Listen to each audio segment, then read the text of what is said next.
The conference room on the 42nd floor of Manhattan's newest skyscraper buzzed with tension. Daniel Thompson adjusted his tie for the third time, his fingers trembling slightly as he spread the architectural blueprints across the polished mahogany table. This was it, the presentation that would either secure the biggest contract of his career or send his firm spiraling into bankruptcy.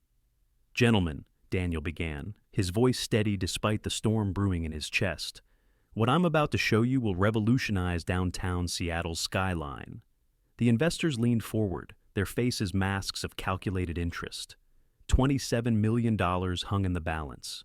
$27 million that would save his company, pay his employees, and secure his daughter's future. The numbers danced through his mind as he clicked to the first slide. That's when his phone buzzed. He ignored it, continuing his presentation. The sustainable design elements will reduce energy consumption by 40% while... The phone buzzed again, then again. Daniel's throat went dry. Emma was at school. His assistant knew never to interrupt unless... His hand instinctively moved toward the device.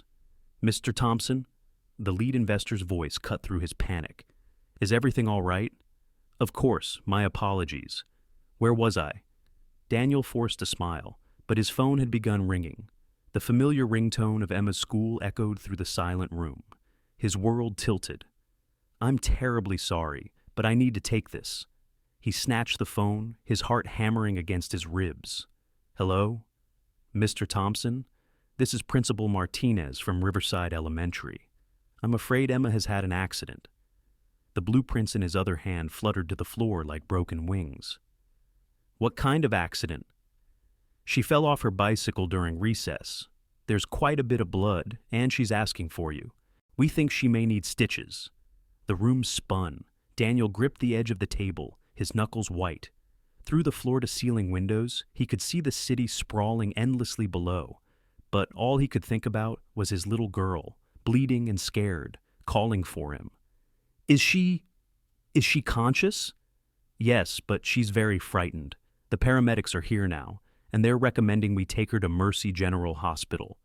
Daniel closed his eyes. Behind his lids, he saw Emma's face that morning, her gap-toothed smile as she hugged him goodbye, her small hand waving from the school bus window. "I'll be right there." "Mr. Thompson," the investor's voice was ice. "We've flown in from 3 different states for this presentation. Surely this can wait. My daughter is bleeding." Daniel's voice cracked, and he didn't care who heard it. "She needs me." He was already gathering his papers, his hands shaking as he shoved blueprints into his briefcase. 3 years of work, 3 years of late nights, and missed bedtime stories, all for this moment, and he was walking away. "If you leave now," another investor called out, "this deal is dead." Daniel paused at the door, his hand on the cold metal handle. $27 million. His company's salvation. His employees' livelihoods. But in his mind, he heard Emma's voice from that morning. "Daddy, will you be at my bike show today?" He had promised to try. He had broken so many promises. "Then it's dead," he said quietly and walked out. The elevator felt like a tomb as it descended 42 floors. Daniel stared at his reflection in the polished steel doors. Expensive suit, perfect haircut, successful architect. But what kind of father was he? What kind of man puts a presentation before his child's blood? His phone rang again. Emma's school. "Mr. Thompson, Emma is asking if you're coming. She's pretty scared." "Tell her Daddy's on his way," Daniel whispered, his voice breaking. "Tell her I'm coming." The elevator doors opened to the marble lobby, and Daniel ran. He ran past startled security guards, past business people in their pressed suits and polished shoes, past the life he had built that suddenly felt as fragile as glass. Outside, the October wind cut through his jacket as he flagged down a taxi. His mind raced with worst-case scenarios, head injuries, broken bones, his little girl's face twisted in pain. How had he let this happen? He should have been there. He should have been watching her practice for the bike show instead of rehearsing presentations in his head. "Mercy General Hospital," he told the driver, his voice barely audible. "Please hurry." As the taxi wove through traffic, Daniel pressed his forehead against the cold window. The city blurred past, people rushing to meetings, chasing deals, building empires. He had been one of them just minutes ago. Now, all that mattered was getting to Emma. His phone buzzed with messages. His assistant. The investors are furious. They're leaving. Daniel, call me. His business partner. What the hell happened? This was our only shot. His accountant. We need to talk about backup plans. Daniel deleted them all. The taxi pulled up to the emergency room, and Daniel threw money at the driver without counting it. He burst through the automatic doors, his heart pounding, his suit jacket askew, looking nothing like the composed architect who had walked into that conference room an hour ago. "Emma Thompson," he gasped to the receptionist. "My daughter. She was brought in from Riverside Elementary." "Room 3, the woman said gently. "Down the hall." Daniel's legs felt like water as he walked down the sterile corridor. Through the small window in the door, he could see Emma sitting on the examination table, her small legs swinging, a large bandage covering her forehead. She looked so tiny in the oversized hospital gown, so vulnerable. When she saw him through the window, her face crumpled, and she reached out her arms. "Daddy!" And in that moment, Daniel knew he had made the right choice. The only choice that mattered. "Yo estás." Daniel burst through the door of room 3, and Emma launched herself into his arms despite the nurse's gentle protests. He caught her carefully, mindful of the bandage covering half her forehead, and held her as if she might disappear. "Daddy, you came," she whispered against his neck, her small body trembling. "I was so scared you wouldn't come." The words hit him like a physical blow. Of course he came. He would always come. But the doubt in her voice told him everything he needed to know about the father he had become over the past 3 years. "I'm here, sweetheart. Daddy's here." He smoothed her dark hair, so much like her mother's, and felt his chest tighten with familiar grief. "What happened? Tell me everything." "I was practicing for the bike show," Emma sniffled. "You know, the one I told you about? I wanted to show you my trick where I ride with no hands, but I hit a rock and flew over the handlebars. Mrs. Peterson said I looked like Superman, but Superman doesn't bleed this much." Daniel closed his eyes, remembering the conversation. She had been so excited about the bike show, chattering about it for weeks. He had half listened while reviewing contracts, promising to try to make it, knowing even then that he probably wouldn't. "The good news is," the nurse interrupted gently, "she doesn't need stitches. The cut looks worse than it is. Head wounds always bleed a lot, but it's superficial. We've cleaned it thoroughly and applied surgical tape. She'll have a small scar, but it should fade with time." Daniel nodded, relief flooding through him. Thank you so much." "She's a brave little girl," the nurse smiled. "She didn't cry once, just kept asking when her daddy would get here." After the paperwork was completed and instructions were given for caring for the wound, Daniel carried Emma to his car. She was unusually quiet, her small fingers tracing patterns on his suit jacket. "Daddy?" "Yes, princess?" "Why were you wearing your important meeting clothes? Did I make you miss something big?" Daniel stopped walking. In the fluorescent lighting of the parking garage, Emma's question hung between them like an accusation. She was 6 years old, but she understood more than he gave her credit for. She knew about his important meeting clothes because she had watched him wear them while rushing out the door countless mornings, barely pausing to kiss her goodbye. "Nothing is more important than you," he said finally, buckling her into her car seat. "Nothing." But even as he said it, he could see the doubt in her dark eyes. The drive home to their Tribeca townhouse was quiet except for the soft music from the radio. Daniel kept glancing in the rearview mirror, watching Emma's reflection as she stared out the window. Her small fingers absently touched the bandage on her forehead, and he wondered what she was thinking. Their brownstone stood tall and elegant among the tree-lined street, its windows gleaming in the afternoon sun. Daniel had bought it 5 years ago, when his architecture firm first started gaining recognition, back when Sarah was alive, and their future seemed to stretch endlessly ahead, filled with promise and possibility. Now it felt like a beautiful mausoleum. "Can we have mac and cheese for dinner?" Emma asked as they climbed the front steps. "The kind from the box, not the fancy kind Mrs. Henderson makes?" Mrs. Henderson was their housekeeper, a stern woman in her 50s who kept their home spotless and their meals nutritious, but who had never quite figured out how to connect with a grieving 6-year-old. "Of course," Daniel said, fumbling with his keys. "Whatever you want." Inside, The house echoed with their footsteps. High ceilings, hardwood floors, carefully curated artwork. Everything Sarah had chosen with such care and love. Her presence was everywhere and nowhere, a ghost that haunted every perfectly decorated room. Emma headed straight for the living room, where her art supplies were scattered across the coffee table.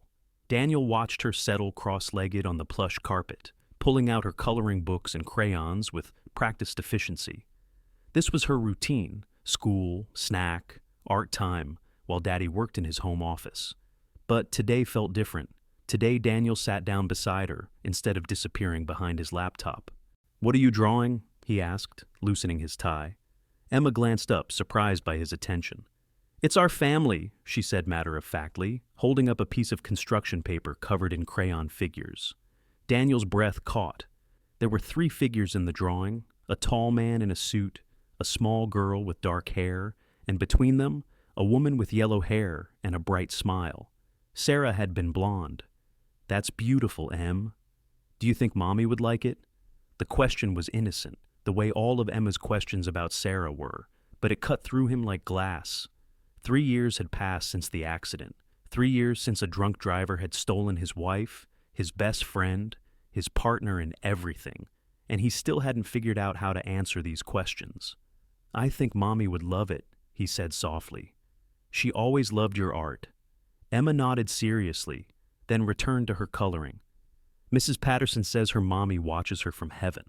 Do you think my mommy watches me too?" "Every day," Daniel whispered, his throat tight. "Every single day." They sat in comfortable silence for a while, Emma coloring, while Daniel tried to process the events of the day. His phone buzzed constantly with calls and messages. The fallout from his abrupt departure from the presentation was just beginning, but for once, he ignored it all. As the afternoon wore on, Emma's energy began to flag. The accident and hospital visit had taken their toll, and she curled up on the couch with her favorite stuffed elephant, Peanut. "Daddy?" "Yes, sweetheart?" "Are you sad that you missed your meeting for me?" Daniel turned to look at her fully. She was trying to stay awake, fighting the exhaustion, her dark eyes heavy with worry that no 6-year-old should carry. "Emma, look at me." He moved to sit on the edge of the couch. "I need you to understand something, okay? You are the most important thing in my life. More important than any meeting, any job, any amount of money. I would choose you over everything else, every single time. But what if—" "No what ifs," Daniel said firmly. "You are my daughter, my heart walking around outside my body. Nothing else comes close." Emma's eyes filled with tears. "I just don't want you to be sad like you were after Mommy went to heaven." The words hit him like a punch to the gut. In his grief, in his desperate attempt to work away the pain, he had forgotten that Emma was grieving too. While he had buried himself in blueprints and business deals, she had been watching, waiting, hoping for the father she used to know. "I love you, Em," he said, his voice breaking. "I love you so much, and I'm sorry if I haven't shown you that enough lately." Emma sat up and wrapped her small arms around his neck. "I love you too, Daddy. Even when you're sad." They ordered pizza for dinner instead of cooking, eating it on the living room floor while watching Emma's favorite animated movie. Daniel found himself actually paying attention to the story, laughing at the jokes, seeing it through his daughter's eyes instead of thinking about work. Later, as he tucked Emma into bed, she looked up at him with drowsy eyes. "Daddy, will you stay until I fall asleep?" "Of course." He sat on the edge of her bed, smoothing her hair as her breathing grew slow and even. The room was decorated with butterflies and rainbows, left exactly as Sarah had designed it. Sometimes Daniel wondered if keeping it the same was helping Emma or hindering her, but he couldn't bring himself to change anything. When he was sure she was asleep, Daniel made his way to his home office. His laptop sat closed on the desk, surrounded by scattered papers and empty coffee cups. The red light on his phone blinked insistently, 17 missed calls.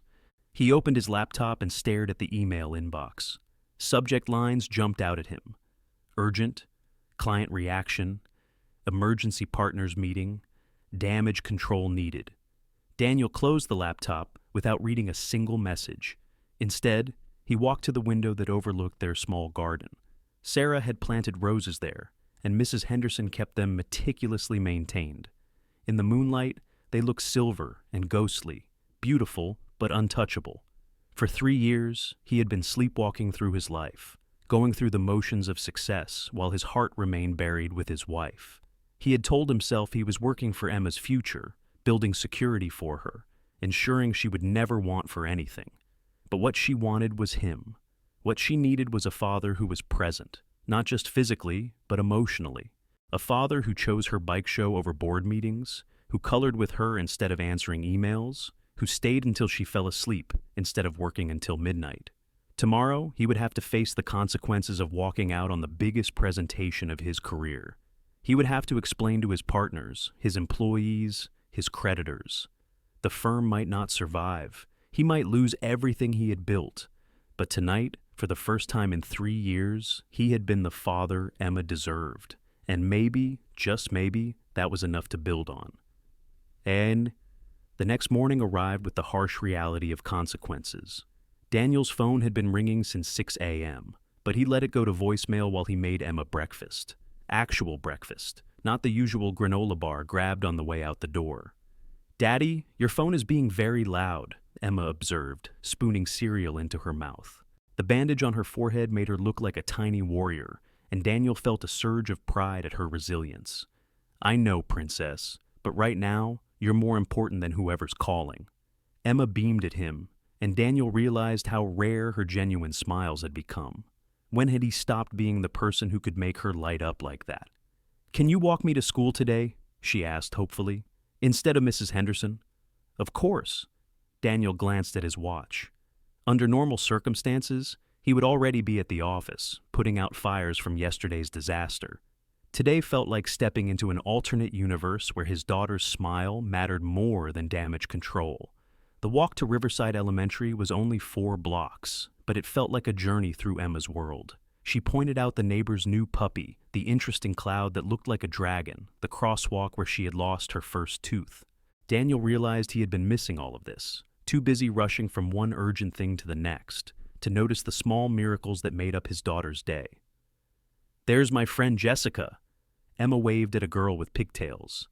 "She has a new baby sister. The baby is really tiny and cries a lot, but Jessica says she's going to teach her to ride bikes when she gets bigger." "That's very nice of Jessica." "Do you think I'll ever have a baby sister?" Emma asked innocently. Daniel's steps faltered. The question hung in the air between them, loaded with implications he wasn't ready to address.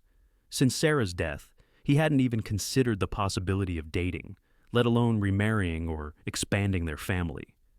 "I don't know, Em. Right now, it's just you and me." "That's okay," she said quickly, sensing his discomfort. "I like it being just us. But sometimes I think it would be nice to have more people to love." At the school gates, Emma hugged him goodbye with unusual fierceness. "Will you pick me up today too?" "Absolutely." Daniel watched her run toward the playground, her backpack bouncing with each step. Other parents were dropping off their children, some rushing like he usually did, others lingering to chat. He had never been a lingerer, but today he found himself reluctant to leave this simple, peaceful moment. That's when he heard the commotion. "Alex, honey, please stop crying. Mommy has to go to work, but I'll pick you up right after school, I promise." Daniel turned toward the sound and saw a young woman kneeling beside a little boy who couldn't have been more than 5. The child was clinging to her legs, tears streaming down his face, while she tried to gently disengage his grip. "I don't want you to go to the hospital," the boy sobbed. "What if the sick people make you sick too?" "Oh, sweetheart, that's not how it works." The woman's voice was gentle but strained. She was clearly running late, and the boy's distress was attracting attention from other parents. "The nurses at the hospital are very careful. Mommy helps people feel better, remember?" Daniel found himself moving closer, though he wasn't sure why. The woman looked to be in her late 20s, with dark hair pulled back in a practical ponytail and kind eyes that held deep exhaustion. She wore scrubs under a light jacket, and her hands were gentle as she tried to comfort her son. "Alex, I need you to be my brave boy today," she continued. "Can you do that for Mommy? But what if something happens to you like it happened to Daddy?" The words hit Daniel like a physical blow, the raw fear in the child's voice, the way the woman's face crumpled for just a moment before she composed herself. He recognized the weight they were carrying, the burden of being the only parent left, the terror of leaving your child alone in the world. The woman noticed him watching and straightened, embarrassed. "I'm sorry, we're causing a scene." "No, you're not," Daniel said quickly.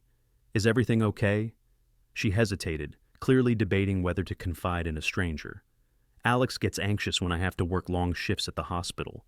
His father passed away 2 years ago, and sometimes he worries that—" She trailed off, unable to finish the sentence in front of her son. Daniel knelt down to Alex's eye level. "Hey there, what's your name?" "Alex Rodriguez," the boy sniffled, still clutching his mother's legs. "I'm Daniel. That's my daughter Emma over there by the swings." He pointed toward the playground. "You know what, Alex? My wife went to heaven too, when Emma was little. And Emma used to worry about me going to work, just like you worry about your mom." Alex's eyes widened. "Really? Really? But you know what I learned? Mommies and daddies who work at hospitals are extra careful because they know how important it is to come home to their kids. Your mom helps sick people get better so they can go home to their families, just like she always comes home to you." The woman was staring at him with surprise and something that might have been gratitude. "Plus," Daniel continued, "I bet your mom is really, really good at her job. She looks like the kind of nurse who makes people feel safe." "She is," Alex said solemnly. "She sings to the scared kids when they have to get shots. See? That's a very special kind of person. Not everyone can do that." Alex's grip on his mother's legs loosened slightly. Maybe I could draw her a picture to keep in her pocket while she works." "That's a wonderful idea," the woman said, her voice thick with emotion. "I would love that." Alex finally released his mother and ran toward the school building, calling back, "I'll make it have lots of hearts so you remember how much I love you." The woman watched him go, then turned back to Daniel. "Thank you, I've been dealing with his separation anxiety for months, and you just—" She shook her head in amazement. "How did you know exactly what to say?" "Experience," Daniel said simply, "and recognizing a fellow single parent in crisis." She laughed, but there was no humor in it. "Is it that obvious?" "Only to someone who's been there." Daniel extended his hand. "I'm Daniel Thompson. Maya Rodriguez." Her handshake was firm, the hands of someone accustomed to caring for others. "And thank you, really. I'm already late for my shift, and if Alex had another meltdown—" She glanced at her watch and winced. "Where do you work?" "Mercy General. I'm a pediatric nurse." She was already backing away, clearly anxious about being late. "I should run, but thank you again. Maybe I'll see you around the school." "Wait," Daniel called out impulsively. "Mercy General, that's where Emma was yesterday. Room 3 in the emergency department." Maya stopped. "The little girl with the bike accident, Emma Thompson?" Her professional demeanor shifted to one of genuine concern. "How is she doing? I heard she was very brave." "You know about Emma?" "I was finishing my shift in pediatrics when they brought her in. I wanted to check on her, but you had just arrived and—" Maya's cheeks flushed slightly. "I didn't want to intrude on family time." Something warm stirred in Daniel's chest. This stranger had thought about Emma, had wanted to check on his daughter. "She's doing great. The bandage makes her feel like a superhero." Maya's smile transformed her entire face. "That's wonderful. Kids are so resilient." She glanced at her watch again. "I really do need to go, but I'm glad she's okay." As she hurried away, Daniel found himself watching her retreating figure. There had been something about her presence that felt peaceful, calming. The way she had handled Alex's fears with such patience, the gentle competence in her voice when she asked about Emma. He shook his head. What was he thinking? He barely knew this woman, and his life was complicated enough without adding romantic entanglements. He had Emma to think about, and his business was probably in ruins after yesterday's walkout.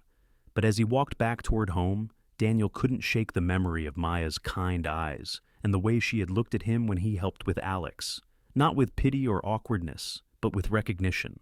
The look of someone who understood what it meant to carry the weight of single parenthood, to be everything to a small person who depended on you completely. His phone buzzed with another urgent message, probably from his business partner, demanding an explanation for yesterday's disaster. Daniel glanced at the screen, then deliberately put the phone away without reading it. For the first time in 3 years, there was something, someone. He wanted to think about more than work. The day passed strangely. Daniel found himself unable to concentrate on the crisis management his business required. Instead, he kept thinking about Maya's tired eyes and the way Alex had clung to her, about the fear in the little boy's voice and the patience in her response. He thought about Emma's question that morning. Do you think I'll ever have a baby sister? Not specifically about siblings, but about the idea of their small family growing, of having more people to love. When 3:30 arrived, Daniel was waiting at the school gates 15 minutes early. Emma spotted him immediately and ran over with a huge grin. "Daddy, you're here again!" "I promised I would be." As they walked home, Emma chattered about her day, about the picture she had drawn for show and tell, about how Jessica's baby sister was coming to visit the school next week. Daniel listened to every word, storing up these moments like treasures. "Oh," Emma suddenly exclaimed, "I saw Alex Rodriguez today. He was showing everyone the picture he drew for his mom. It had a nurse with angel wings. He said a nice man told him that hospital workers are extra careful, and that made him feel better about his mom going to work." Daniel's steps slowed. "Alex said that?" "Uh-huh. He seemed much happier today. Usually he cries when his mom drops him off, but today he was smiling." Emma looked up at him thoughtfully. "Do you think his mom liked the picture?" "I'm sure she did," Daniel said softly. That evening, as he tucked Emma into bed, she surprised him with another question. "Daddy, do you think we'll ever see Alex and his mom again?" "Why do you ask?" "I don't know. I just think they seem nice. And Alex looked lonely, like maybe he could use more friends." Emma yawned. "Maybe we could have a play date sometime." Daniel smoothed her hair, thinking about Maya's tired eyes and gentle hands, about the way she had thanked him for understanding what she was going through. "Maybe we could," he said quietly. "That would be nice," Emma murmured, already drifting off to sleep. "I think his mom works really hard to take care of him, just like you work hard to take care of me." Long after Emma was asleep, Daniel sat in his home office, staring at a blank computer screen. Tomorrow, he would have to face the consequences of his choices. He would have to figure out how to save his business, how to explain to his partners why he had walked away from their biggest opportunity. But tonight, all he could think about was a woman named Maya Rodriguez, and the possibility that sometimes the most important meetings happen not in conference rooms, but at elementary school gates, when two broken people recognize something familiar in each other's eyes.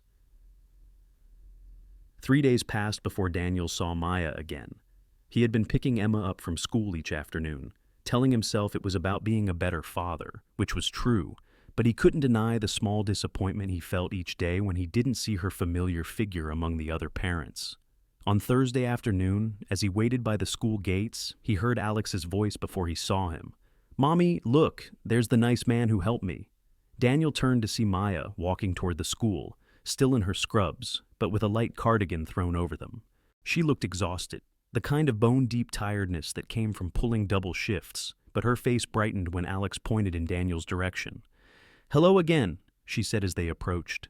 "Alex hasn't stopped talking about you since Monday." "I told everyone about the hospital angel man," Alex announced proudly. "And I drew you a picture too, but I left it at home." "Hospital angel man?"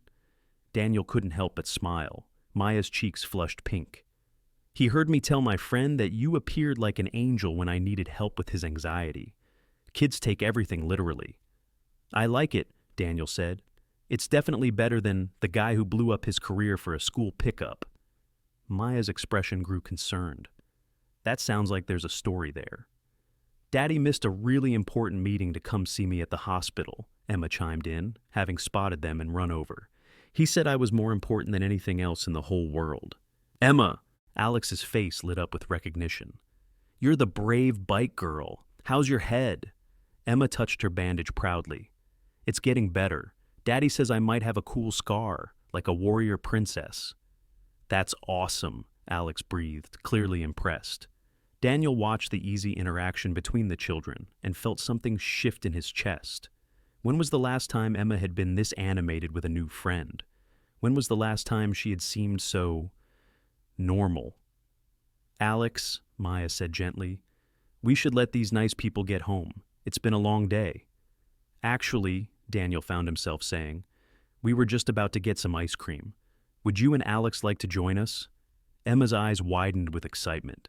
Really, Daddy? Can they? Please? Maya hesitated, glancing at her watch. Oh, that's very kind, but I don't want to impose. Please, Mommy. Alex tugged at her hand. I've been good all week, and I ate all my vegetables at lunch. You're not imposing, Daniel said quietly, meeting Maya's eyes. Emma could use a friend, and honestly, so could I. Something passed between them, an understanding, a recognition of mutual need. Maya's resistance crumbled. Okay, she said softly, but just for a little while. The local ice cream parlor was a throwback to simpler times, with checkered floors and red vinyl booths. Daniel had discovered it during one of his rare afternoon walks with Emma, and it had become their special place. Now, watching Alex's face light up at the dozens of flavor options, he was glad to share it. I want the one with the rainbow sprinkles, Alex announced. Cotton candy with gummy bears, Emma decided. What about you, Miss Maya? I think I'll have vanilla, Maya said, sliding into the booth across from Daniel. Vanilla? Emma looked scandalized. But there are so many exciting flavors. Maya laughed, the first genuine laugh Daniel had heard from her. Sometimes vanilla is exactly what you need. It's dependable, comforting. You always know what you're getting. Daniel found himself studying her face as she spoke. There was something almost defensive about her choice, as if she had learned not to take risks, not to hope for anything too elaborate or complex. I'll have vanilla too, he said impulsively. The kids were too busy comparing their elaborate sundaes to pay attention to the adults, which gave Daniel a chance to really talk to Maya for the first time. So, he said carefully, Alex mentioned his father passed away? Maya's spoon paused halfway to her mouth.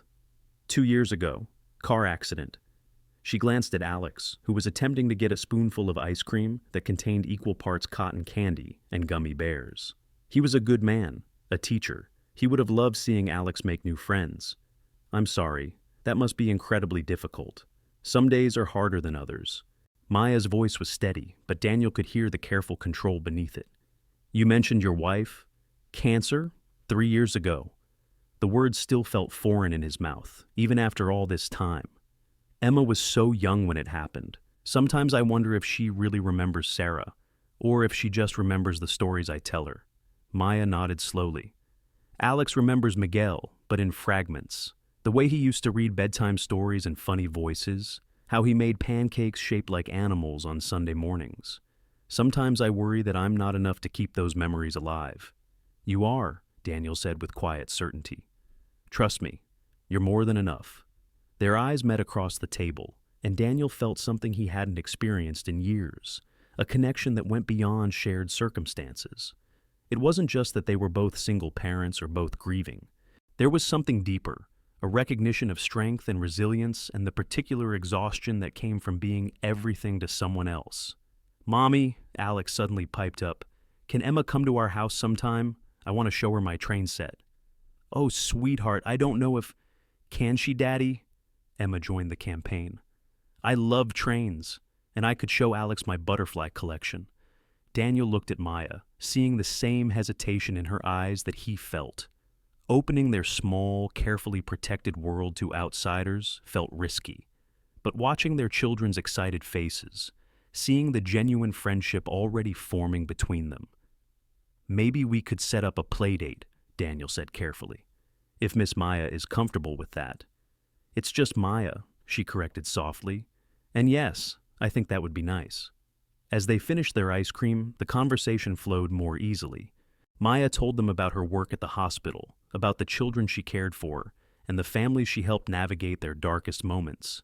Daniel found himself talking about his architecture firm, about the buildings he designed and the satisfaction of creating something that would outlast him. What kind of buildings do you make? Alex asked, ice cream smeared across his chin. All kinds. Office buildings, apartment complexes, sometimes schools like yours. Do you think you could design a house for me and Mommy, with a big yard and a room just for trains? Maya reached over to wipe Alex's face. Alex, you can't just ask people to design houses for you. Actually, Daniel said thoughtfully, I'd love to hear more about your dream house, Alex. Both of you.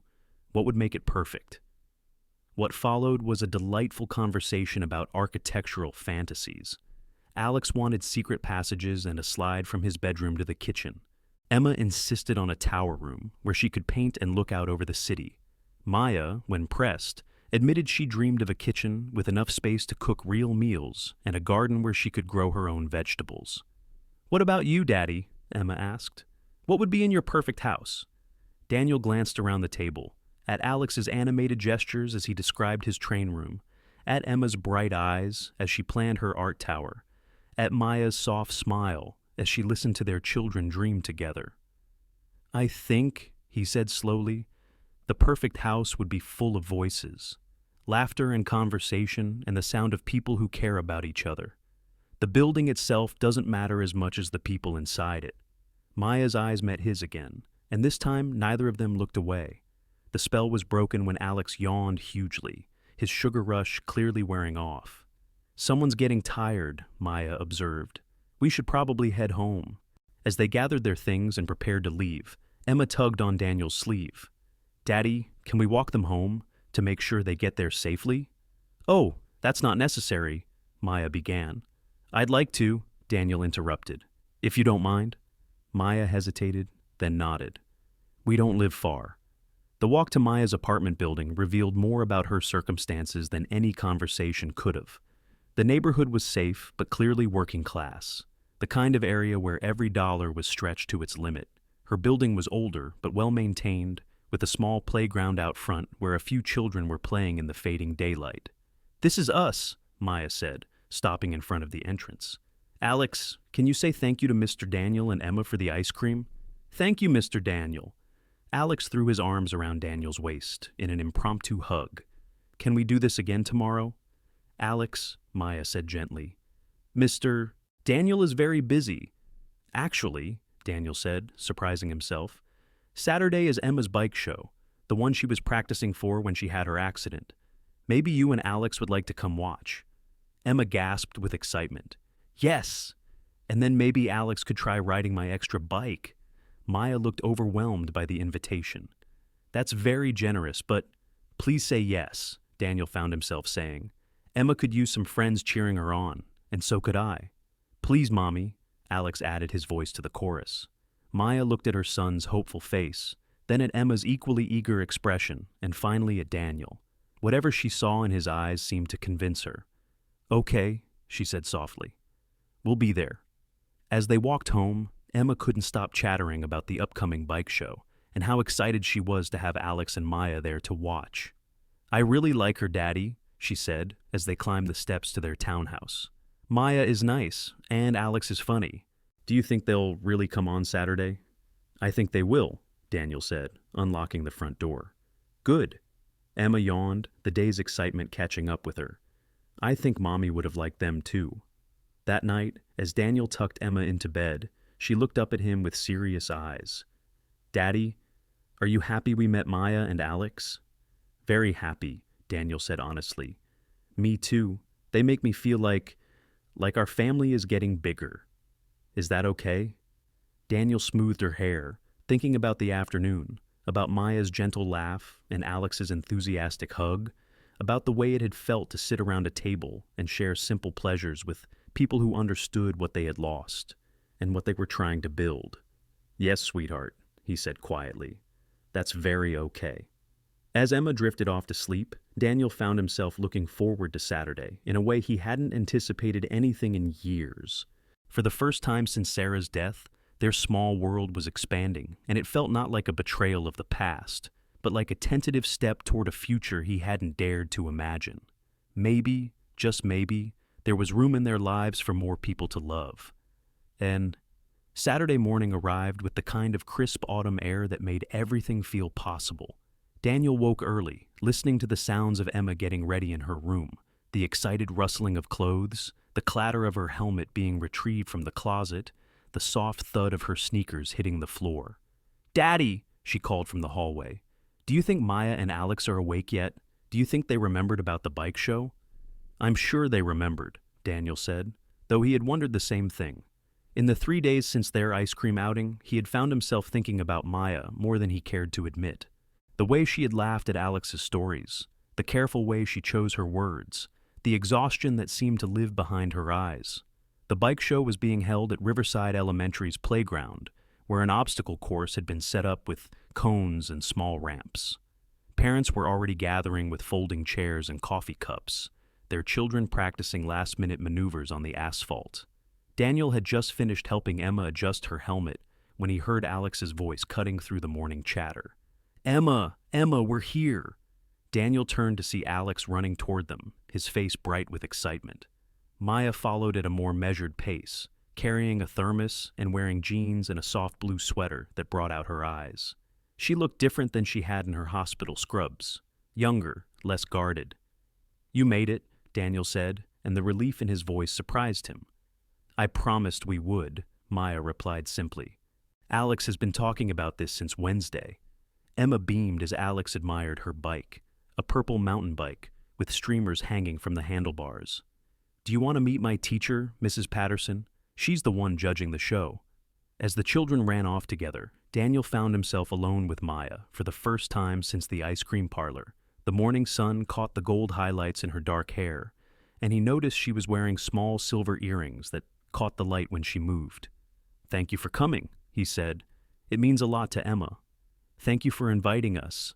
Alex needs more friends, more—" She gestured vaguely at the scene around them, families laughing together, children playing, the easy camaraderie of community. This, Daniel understood. Since Sarah's death, he and Emma had existed in a kind of bubble, attending necessary events but never really participating in the life of their community. Having Maya and Alex here made everything feel more normal, more connected. "Parents and riders, please gather around for the safety briefing," Mrs. Patterson called out. As they moved closer to the group, Daniel noticed other parents glancing in their direction. Riverside Elementary was an expensive private school, and most of the families here moved in established social circles. Daniel had always been on the periphery, respected for his professional success, but never quite part of the inner circle, especially after Sarah's death. "Daniel Thompson," a voice boomed from behind them. "I didn't expect to see you here today." Daniel turned to find Richard Blackwell approaching, flanked by his wife Patricia and their son, Marcus. Richard was a prominent real estate developer and one of the unofficial power brokers among the school parents. His smile was sharp and calculating. "Richard," Daniel nodded politely. "Patricia, I heard about your little drama at the Henderson presentation," Richard continued, his voice carrying just far enough for nearby parents to hear. "Walking out on $27 million? That's quite a statement." Daniel felt Maya stiffen beside him. "It wasn't a statement. My daughter needed me." Of course, of course." Richard's smile grew wider. "Family first and all that. Though, I have to wonder how your investors feel about that philosophy. Word is, your firm is hemorrhaging clients." The words hit their mark. It was true. In the week since the failed presentation, 3 major clients had pulled their contracts.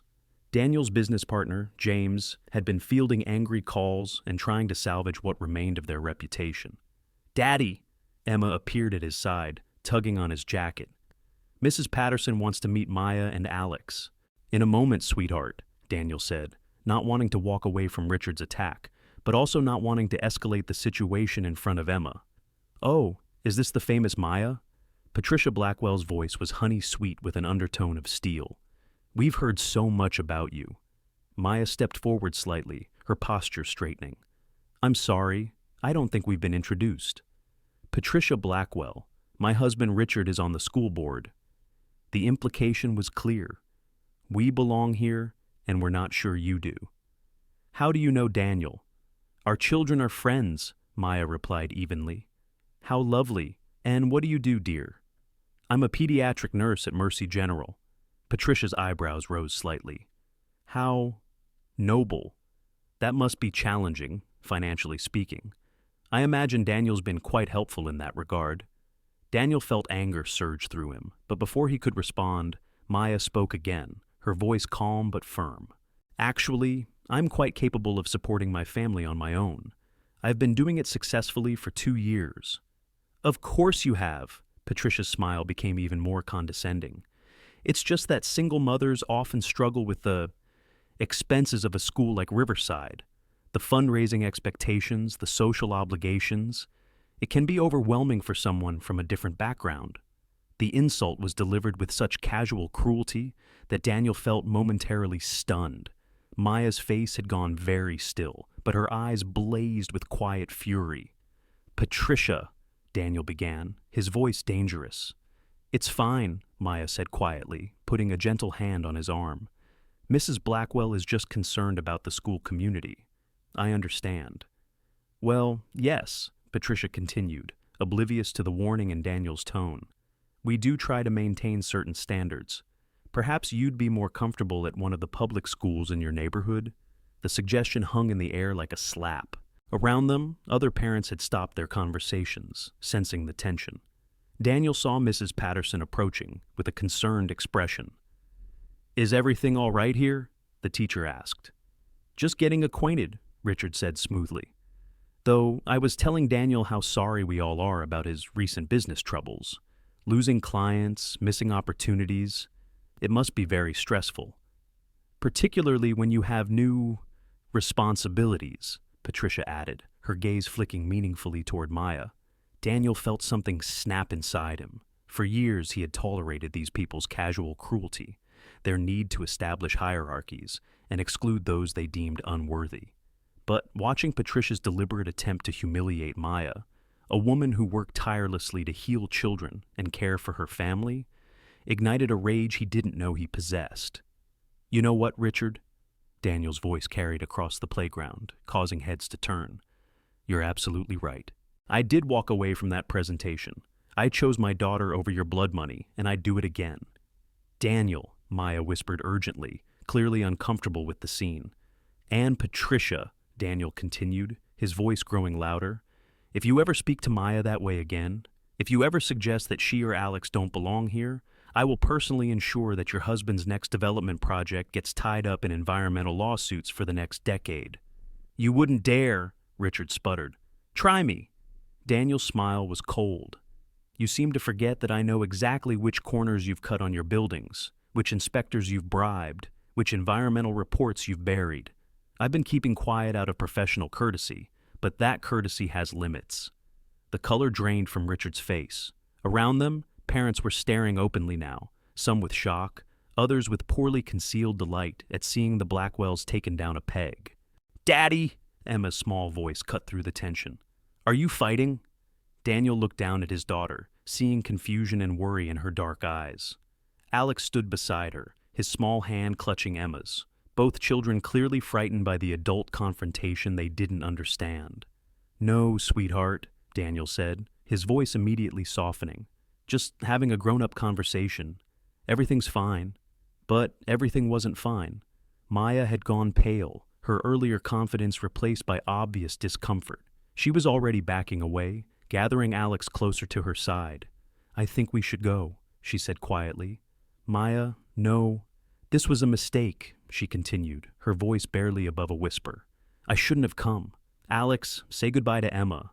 "But Mommy, the bike show hasn't started yet. We need to leave. Now."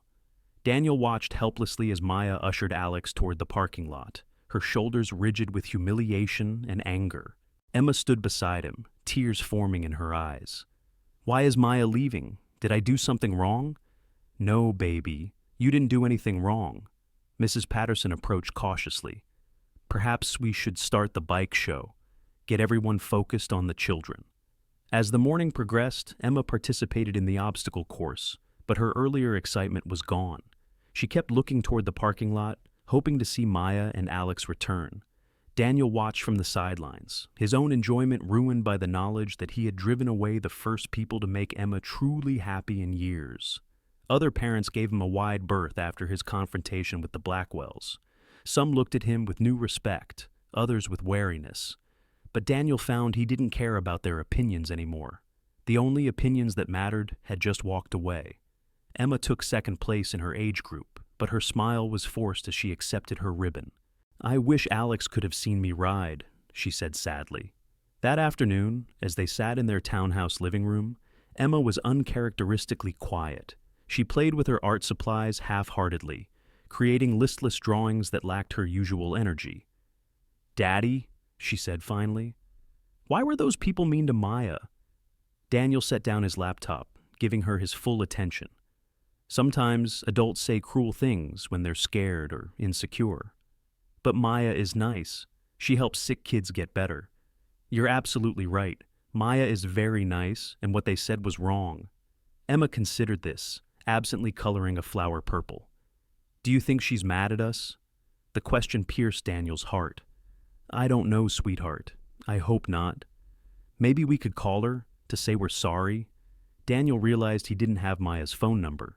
In all their interactions, they had never exchanged contact information. She was a careful woman, he was learning, someone who didn't open doors easily. I don't have her number, Em. Oh. Emma's disappointment was palpable. Do you think we'll see her at school? I hope so. But Monday came and went without any sign of Maya at pickup. Tuesday was the same.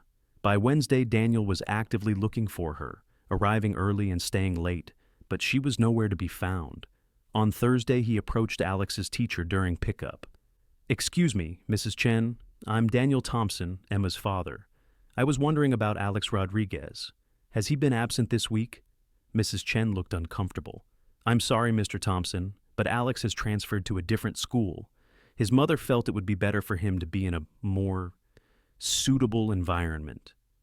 The words hit Daniel like a physical blow. Maya had pulled Alex from Riverside because of him, because of the scene he had caused, the attention he had drawn to their situation. That evening, Emma picked at her dinner, her usual chatter replaced by somber silence. I miss Alex, she said finally. I know, baby. I miss them too. Will we ever see them again? Daniel looked at his daughter's hopeful face and felt the weight of his failure. In trying to defend Maya, he had driven her away. In attempting to protect her from the Blackwell's cruelty, he had made her situation worse. I don't know, he said honestly. Emma nodded solemnly, then returned to pushing her food around her plate. After a moment, she looked up again. Daddy, next time we meet someone nice, can we try not to scare them away? The innocent question broke something inside Daniel's chest. He had been so focused on winning the confrontation, on putting the Blackwells in their place, that he had forgotten the most important thing. Maya was a woman who had been hurt before, who was protecting herself and her son from exactly the kind of drama he had created. Yes, sweetheart, he said quietly. Next time, we'll do better. But as the days passed with no sign of Maya or Alex, Daniel began to fear there wouldn't be a next time. He had found something precious, a connection, a possibility, a glimpse of what their life could become, and in his arrogance and anger, he had lost it. The irony wasn't lost on him.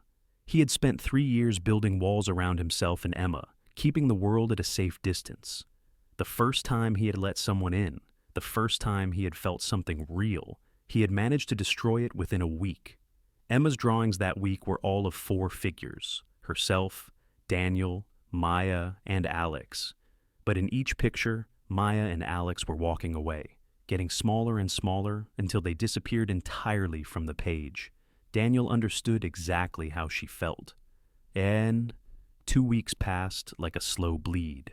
Daniel found himself driving past Mercy General Hospital on his way to work, scanning the parking lot for Maya's small Honda Civic. He lingered at school pickup, hoping to catch a glimpse of her dropping off Alex at his new school. But Maya Rodriguez had vanished from their lives as completely as if she had never existed.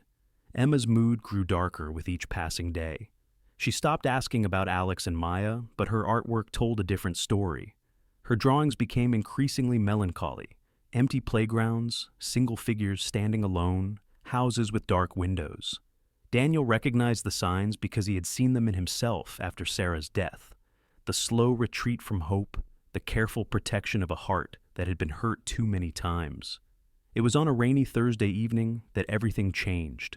Daniel was in his home office, staring at a computer screen filled with financial projections that painted an increasingly bleak picture of his firm's future. The Blackwell incident had been the final straw for several wavering clients. Word had spread through Manhattan's tight architectural community about Daniel Thompson's unprofessional outburst and erratic behavior. 3 more contracts had been canceled that week. His business partner James had been increasingly vocal about his concerns. You need to fix this, Daniel, he had said during their morning meeting. Apologize to the Blackwells, make some calls, get us back in their good graces. Your personal life is destroying everything we've built. But Daniel couldn't bring himself to apologize for defending Maya, even if it had cost him everything. He was reviewing termination agreements for half their staff when his phone rang. The number was unfamiliar, but something made him answer.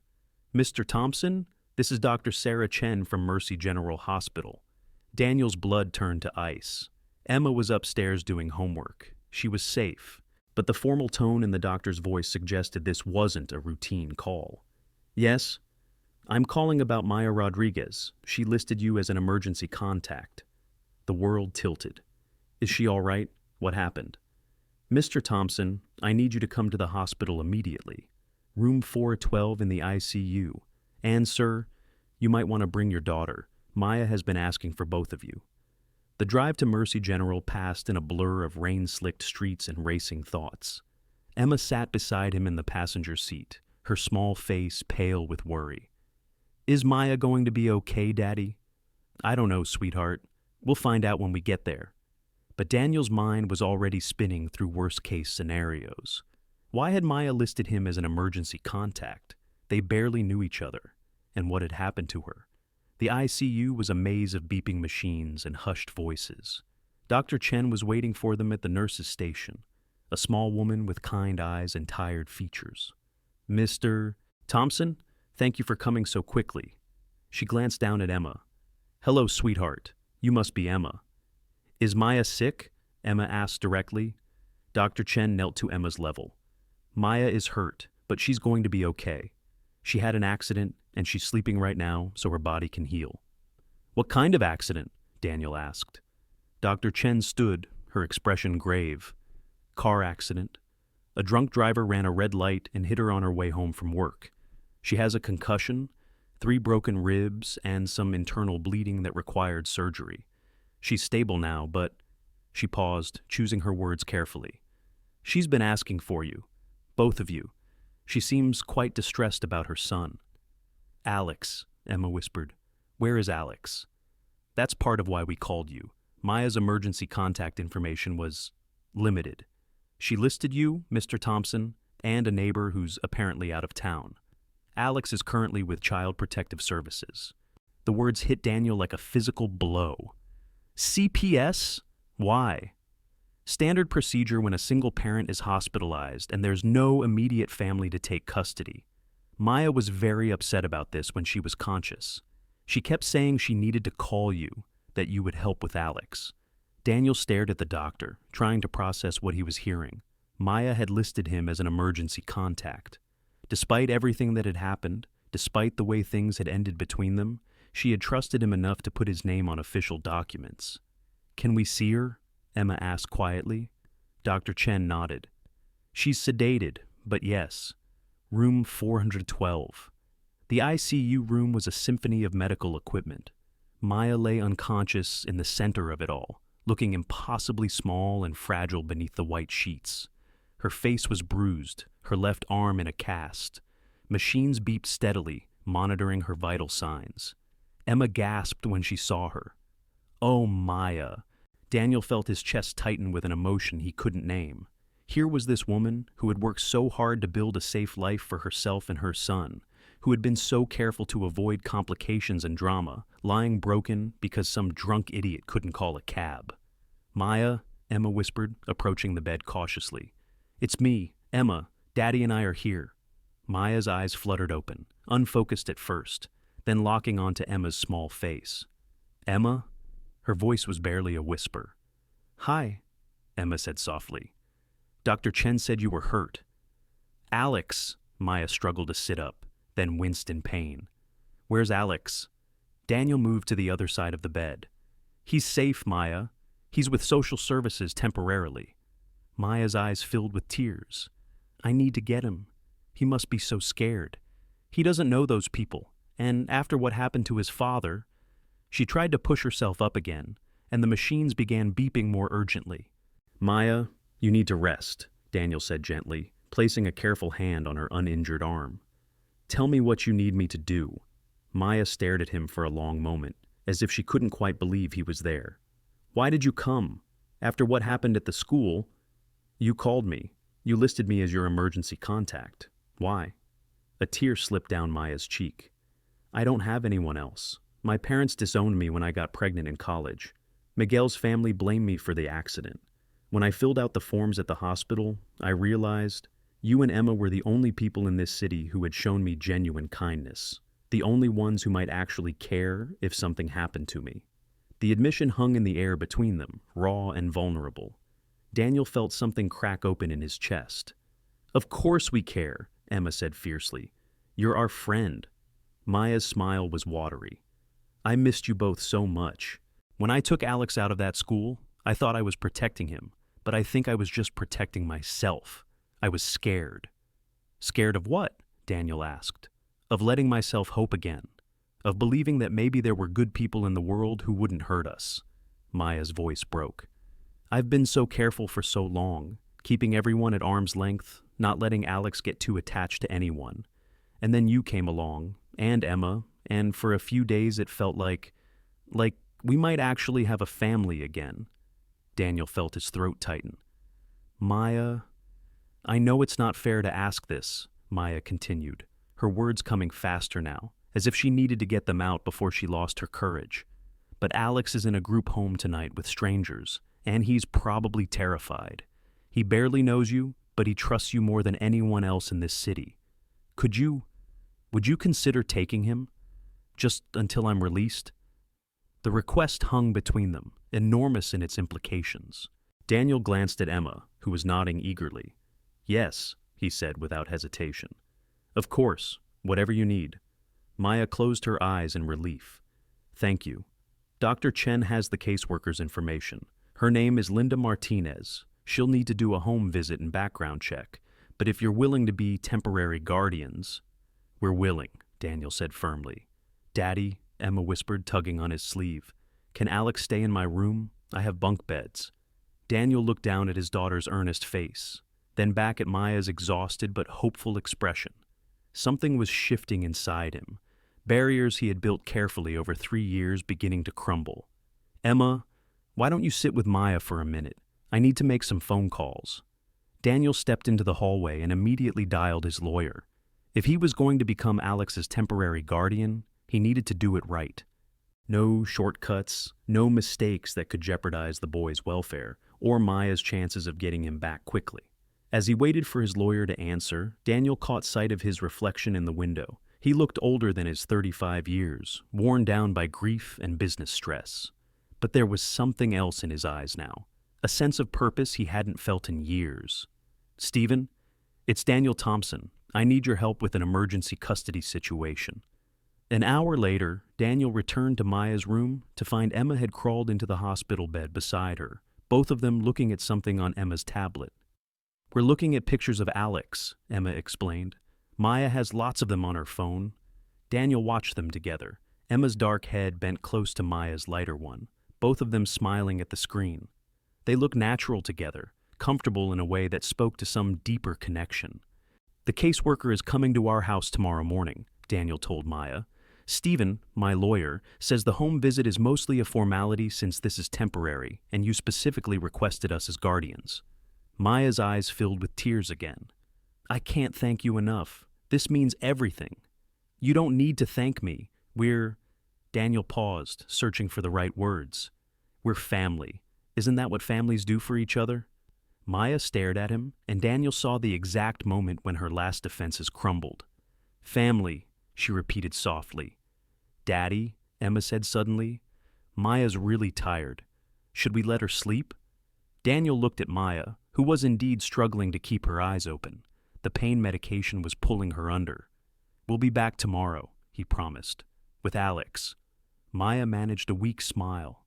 Tell him Mommy loves him, and I'll be home soon. We will. As they prepared to leave, Maya caught Daniel's hand with her uninjured one. Daniel, I'm sorry for running away, for taking Alex out of school, for being so scared of letting you in. I thought I was protecting us, but I think I was just protecting myself from being hurt again. Daniel squeezed her hand gently. We've all been protecting ourselves, Maya, but maybe it's time to stop running. Maya's eyes drifted closed, but not before Daniel saw the hope flickering there, fragile and tentative, but real. In the elevator, Emma leaned against his side. "Daddy?" "Yes, sweetheart?" "I'm glad Maya called us. I'm glad she trusted us to help." Daniel wrapped his arm around his daughter, thinking about the scared little boy who was probably lying awake in a strange bed right now, wondering where his mother was and when she was coming back. "Me too, Emma, me too." As they drove home through the rain-soaked streets, Daniel's phone buzzed with messages from his business partner, probably more bad news about their failing firm. But for once, Daniel didn't care about the messages, didn't feel the familiar anxiety about money and contracts and professional reputation. Tomorrow, they would bring Alex home. Tomorrow, their small family would expand to include a frightened little boy who needed them. And somewhere in a hospital bed, Maya would be healing, knowing that the people she had chosen to trust weren't going to let her down. For the first time in 3 years, Daniel felt like he was exactly where he was supposed to be, doing exactly what he was meant to do. The business could fail, the money could disappear, but this family they were building from broken pieces, this was what mattered. This was what love looked like. The rest somehow would figure itself out. The emergency custody paperwork was still warm from the printer when Daniel's world began to fall apart. It started with a phone call at 6:30 a.m., 2 days after Alex had moved into Emma's room. Daniel was making breakfast. Actual breakfast with pancakes shaped like animals the way Miguel used to make them, according to Alex's shy instructions, when his business partner James called. "Daniel, we need to talk. Now." Something in James's voice made Daniel's stomach clench. "What's wrong?" "Richard Blackwell just filed a formal complaint with the city's licensing board. He's claiming professional misconduct, alleging that you threatened him with fraudulent environmental reports. The board is launching an investigation." The spatula slipped from Daniel's hand, clattering to the floor. "He's what?" "It gets worse. 3 more clients canceled overnight. Word is spreading that you're unstable, possibly dishonest. The insurance company is reviewing our policy. Daniel, they could pull our coverage." Through the kitchen doorway, Daniel could see Alex and Emma at the breakfast table, Alex explaining the finer points of train engineering, while Emma listened with rapt attention. The domestic scene that had filled him with such peace moments ago now felt like a house of cards about to collapse. "How bad is it?" Daniel asked quietly. "Without insurance, we can't take on any new projects. With the current client defections..." James's voice was grim. "We're looking at bankruptcy within 60 days, maybe less." Daniel closed his eyes, feeling the familiar weight of responsibility settling on his shoulders. Only now, it wasn't just Emma depending on him. There was Alex upstairs, carefully arranging his few belongings in the room Emma had enthusiastically redecorated to accommodate a 5-year-old boy and his extensive train collection. What do we need to do? Damage control. Apologize to Blackwell, publicly if necessary. Show the licensing board that you're still the same professional architect they've known for 15 years. Not some... James paused. Not some what? Not some guy who's lost his mind over a woman and her kid. The words hit Daniel like a slap. Is that what people are saying? Daniel, you walked out on the biggest presentation of our careers. You got into a public screaming match at a school event. Now suddenly you're playing house with some nurse you barely know? From the outside, it looks like a midlife crisis at best. Complete mental breakdown at worst. Daniel gripped the phone tighter. Maya was in a car accident. Her son needed somewhere to stay. I know that. You know that.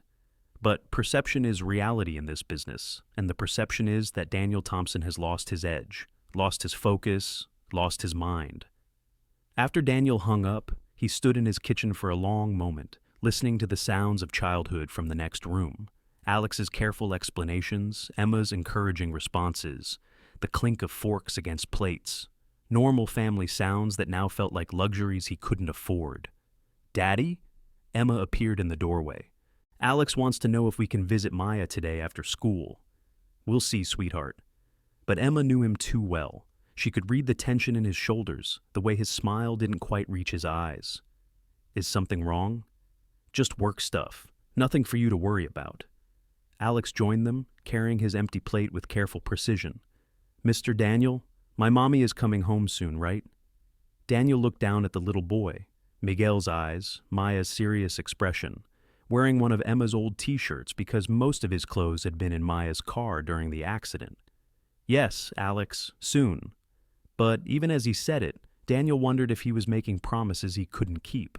The call from Linda Martinez, the caseworker, came during Emma's soccer practice that afternoon. "Mr. Thompson, we need to schedule a follow-up visit. There have been some concerns raised about your suitability as a temporary guardian." Daniel stepped away from the other parents lining the soccer field. "What kind of concerns?" "Anonymous reports about your professional conduct and financial stability. Allegations that you might be using this guardianship situation for personal gain." "Personal gain?" Daniel's voice was sharp enough that several parents glanced in his direction. "What are you talking about?" "Mr. Thompson, I'm required to investigate any reports that come to our attention. Can you be available tomorrow morning for an interview? And I'll need updated financial statements, professional references, character witnesses." Daniel watched Emma dribble the soccer ball down the field, her face bright with concentration and joy. Alex sat beside him on the bleachers, cheering enthusiastically every time Emma touched the ball. "Of course," Daniel said quietly. "Whatever you need." That evening, while Alex and Emma built an elaborate train track in the living room, Daniel closeted himself in his home office and began making phone calls. He needed character references who hadn't been poisoned by the Blackwell situation, professional contacts who still respected him, financial documentation that wouldn't raise red flags about his firm's current troubles. It was during the third call that Daniel realized how few people he could actually rely on. 3 years of grief-induced isolation had left him with plenty of professional acquaintances, but very few real friends. The people who might have vouched for him without question, colleagues who had worked closely with him, clients who had seen his dedication firsthand, were the same people now questioning his judgment and stability. His phone rang while he was reviewing bank statements. Maya's number. "Daniel?" Her voice was weak but alert. "I tried calling earlier, but the nurse said you were out. How is Alex?" "He's great, really great. He and Emma are inseparable." "Thank God." The relief in Maya's voice was palpable. "I was so worried about how he'd adjust. Is he eating? Sleeping okay?" Daniel looked toward the living room, where Alex was patiently explaining to Emma why certain train cars had to be connected in a specific order. "He's been perfect, Maya. Better than perfect. And you? How are you holding up? I know this is a lot to ask of you." Daniel closed his eyes, thinking about the licensing board investigation, the client defections, the very real possibility that he might lose everything he had built. "I'm fine. Everything's fine."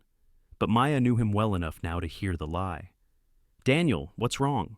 "It's nothing, just some work stress." "Don't." Maya's voice was firm despite her physical weakness. "Don't do that thing where you pretend everything's okay when it's not. I can hear it in your voice. What's happening?" So Daniel told her. About Blackwell's complaint, about the investigation, about the clients who were fleeing his firm like rats from a sinking ship, about the very real possibility that his decision to defend her had cost him his career. Maya was quiet for a long time after he finished. When she finally spoke, her voice was thick with guilt. "This is my fault. All of it. If I hadn't come to that bike show, if I hadn't caused a scene, you didn't cause anything. I chose to confront Blackwell. I chose to defend you. And now you're losing everything because of me." Maya's voice broke. "Daniel, I can't let you destroy your life for us. Maybe I should call Linda Martinez. Tell her I want Alex placed somewhere else until I'm released." "No." Daniel's response was immediate and fierce. "Absolutely not. But your career will figure itself out. Maya, Alex is happy here. He's safe. He's loved. He's exactly where he needs to be. I won't let you sacrifice that because some vindictive socialite wants to play power games." Maya was crying now, soft sounds of anguish that cut through Daniel like knife blades. "I never wanted this. I never wanted to be the reason you lost everything." "You're not the reason for anything. You're the best thing that's happened to Emma and me in 3 years. Even if it costs you everything?" Daniel looked toward the living room again, where Alex was now reading Emma a story about a brave little train. The boy's voice was soft and careful, and Emma was listening with the kind of attention she used to reserve for her mother's bedtime stories. "Yes," Daniel said quietly. "Even then." The follow-up interview with Linda Martinez was scheduled for the next morning, but the emergency call came at 11 p.m. "Mr. Thompson, this is Dr. Chen at Mercy General. You need to come to the hospital immediately." Daniel was already reaching for his keys. "Is it Maya?" "There's been a complication, internal bleeding. We're taking her into emergency surgery." The drive to the hospital was a nightmare of traffic lights and racing thoughts. Daniel had left Emma and Alex with Mrs. Henderson, who had taken one look at his face and asked no questions. Maya was already in surgery when he arrived. Dr. Chen met him in the waiting area, her usually calm demeanor replaced by obvious concern. "What happened?" Daniel asked. "One of her internal injuries wasn't healing properly. The bleeding started again around 9 p.m. We've been trying to stabilize her, but—" Dr. Chen shook her head. "It's serious, Mr. Thompson. Very serious." Daniel sank into a waiting room chair, his head in his hands. "Is she going to be okay?" "I don't know. The next few hours are critical." Daniel called Linda Martinez, explained the situation, arranged for the interview to be postponed. Then he called James, told him he wouldn't be in the office for at least a day. James's response was a string of profanity about timing and responsibility that Daniel ended by hanging up. For the next 6 hours, Daniel sat in the surgical waiting room, alternately praying to a God he wasn't sure he believed in, and texting updates to Mrs. Henderson about Alex and Emma. His phone buzzed constantly with calls from creditors, clients, his insurance company, but he ignored them all. At 5 a.m., Dr. Chen finally emerged from the surgical suite, still in her scrubs. "She's stable," she said without preamble. "The surgery was successful, but Daniel—" She sat down beside him. "Maya is going to need at least 2 more weeks in the hospital, possibly longer. And when she's released, she'll need extended care, bed rest, physical therapy, round-the-clock monitoring." The implications hit Daniel immediately. She can't take care of Alex. Not for several months, maybe longer. Daniel stared at the waiting room floor, processing this information. Alex would need to stay with them indefinitely. The temporary guardianship would become semi-permanent. And all of this while his career was imploding, while investigators were questioning his fitness as a guardian, while his entire life was falling apart. "Can I see her?" Maya was unconscious but breathing steadily when Daniel entered her room. She looked impossibly fragile against the hospital bed, surrounded by machines that beeped and hummed with mechanical persistence. Daniel sat beside her bed and took her uninjured hand in his. "I don't know if you can hear me," he said quietly, "but I need you to know something. Whatever happens with my business, whatever the investigators decide, whatever anyone says about us, Alex is safe. He's loved. He's exactly where he belongs, and he'll stay there as long as he needs to." Maya's fingers twitched slightly, as if she was trying to squeeze his hand. "Emma asked me to tell you that she's teaching Alex to paint. Apparently he's very good at trains, but needs work on trees." Daniel's voice cracked slightly. "And Maya, I need you to get better. Not just for Alex, but for all of us. Because somewhere along the way, you stopped being the woman I was helping and became the woman I couldn't imagine living without." Daniel stayed until visiting hours ended, then drove home through the gray dawn to find Emma and Alex eating breakfast at the kitchen table. Alex looked up with anxious eyes. "How's Mommy?" "She's going to be okay," Daniel said, pulling both children into his arms. "But she needs to stay in the hospital a little longer." "How much longer?" Emma asked. Daniel looked at their worried faces and made a decision that would either save them all or destroy everything he had left. "However long it takes," he said. "We're family now. Families stick together." Alex buried his face against Daniel's shoulder, and Daniel felt the boy's small body shake with relief. Emma wrapped her arms around both of them, and for a moment, the three of them held each other in the morning light. A family forged by crisis and choice rather than blood. Outside, Daniel's phone buzzed with another urgent call from his collapsing business. Inside, his makeshift family needed him to be strong, to be present, to be the man who chose love over security. For the first time in his life, the choice was easy. Everything else would have to wait. The bankruptcy papers arrived on a Tuesday morning, delivered by a process server who apologized for the early hour, as if that would somehow soften the blow. Daniel signed for them with hands that barely trembled, then closed the door and leaned against it, staring at the official documents that spelled out the end of everything he had built over 15 years. Thompson and Associates architecture was finished. In the kitchen, he could hear Emma helping Alex pour cereal into bowls, their voices bright with the kind of morning chatter that had become the soundtrack to his new life. They had been with him for 3 weeks now, and their presence had transformed his house from a mausoleum of grief into something that felt startlingly like home. "Daddy?" Emma called from the kitchen. "Alex wants to know if we can visit Maya after school today." "Of course," Daniel replied, setting the bankruptcy papers on the hallway table beneath a finger painting Alex had made of their family. 4 stick figures holding hands in front of a house with a rainbow overhead. Daniel found them in the kitchen, Alex carefully arranging his cereal by color, while Emma watched with the patience of someone who had learned that Alex's methodical approaches to simple tasks weren't quirks to be rushed, but comforts to be respected. "How is Maya feeling today?" Alex asked, without looking up from his cereal organization. "Better every day," Daniel assured him. It was mostly true. Maya's physical recovery was progressing well, but Daniel could see the stress in her eyes every time they visited. She was worried about the extended guardianship arrangement, about the burden she felt she was placing on him, about reports she was hearing through hospital staff about his business troubles. "Will she be home for my birthday?" Alex continued. His 6th birthday was still a month away, but he had been asking about it with increasing frequency. "We'll see, buddy. The doctors are very hopeful." Emma looked up from her toast. "If Maya can't come home yet, we could have Alex's party at the hospital, like a surprise party, but where she can see it." Alex's face lit up. "Could we really do that?"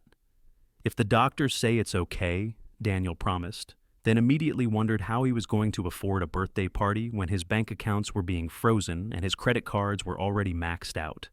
The reality of his financial situation hit him in waves throughout the day. Without the architecture firm, he had no income. His savings were nearly depleted from legal fees and the costs of caring for 2 children. The house, beautiful as it was, came with a mortgage that would consume what little remained of his resources within months.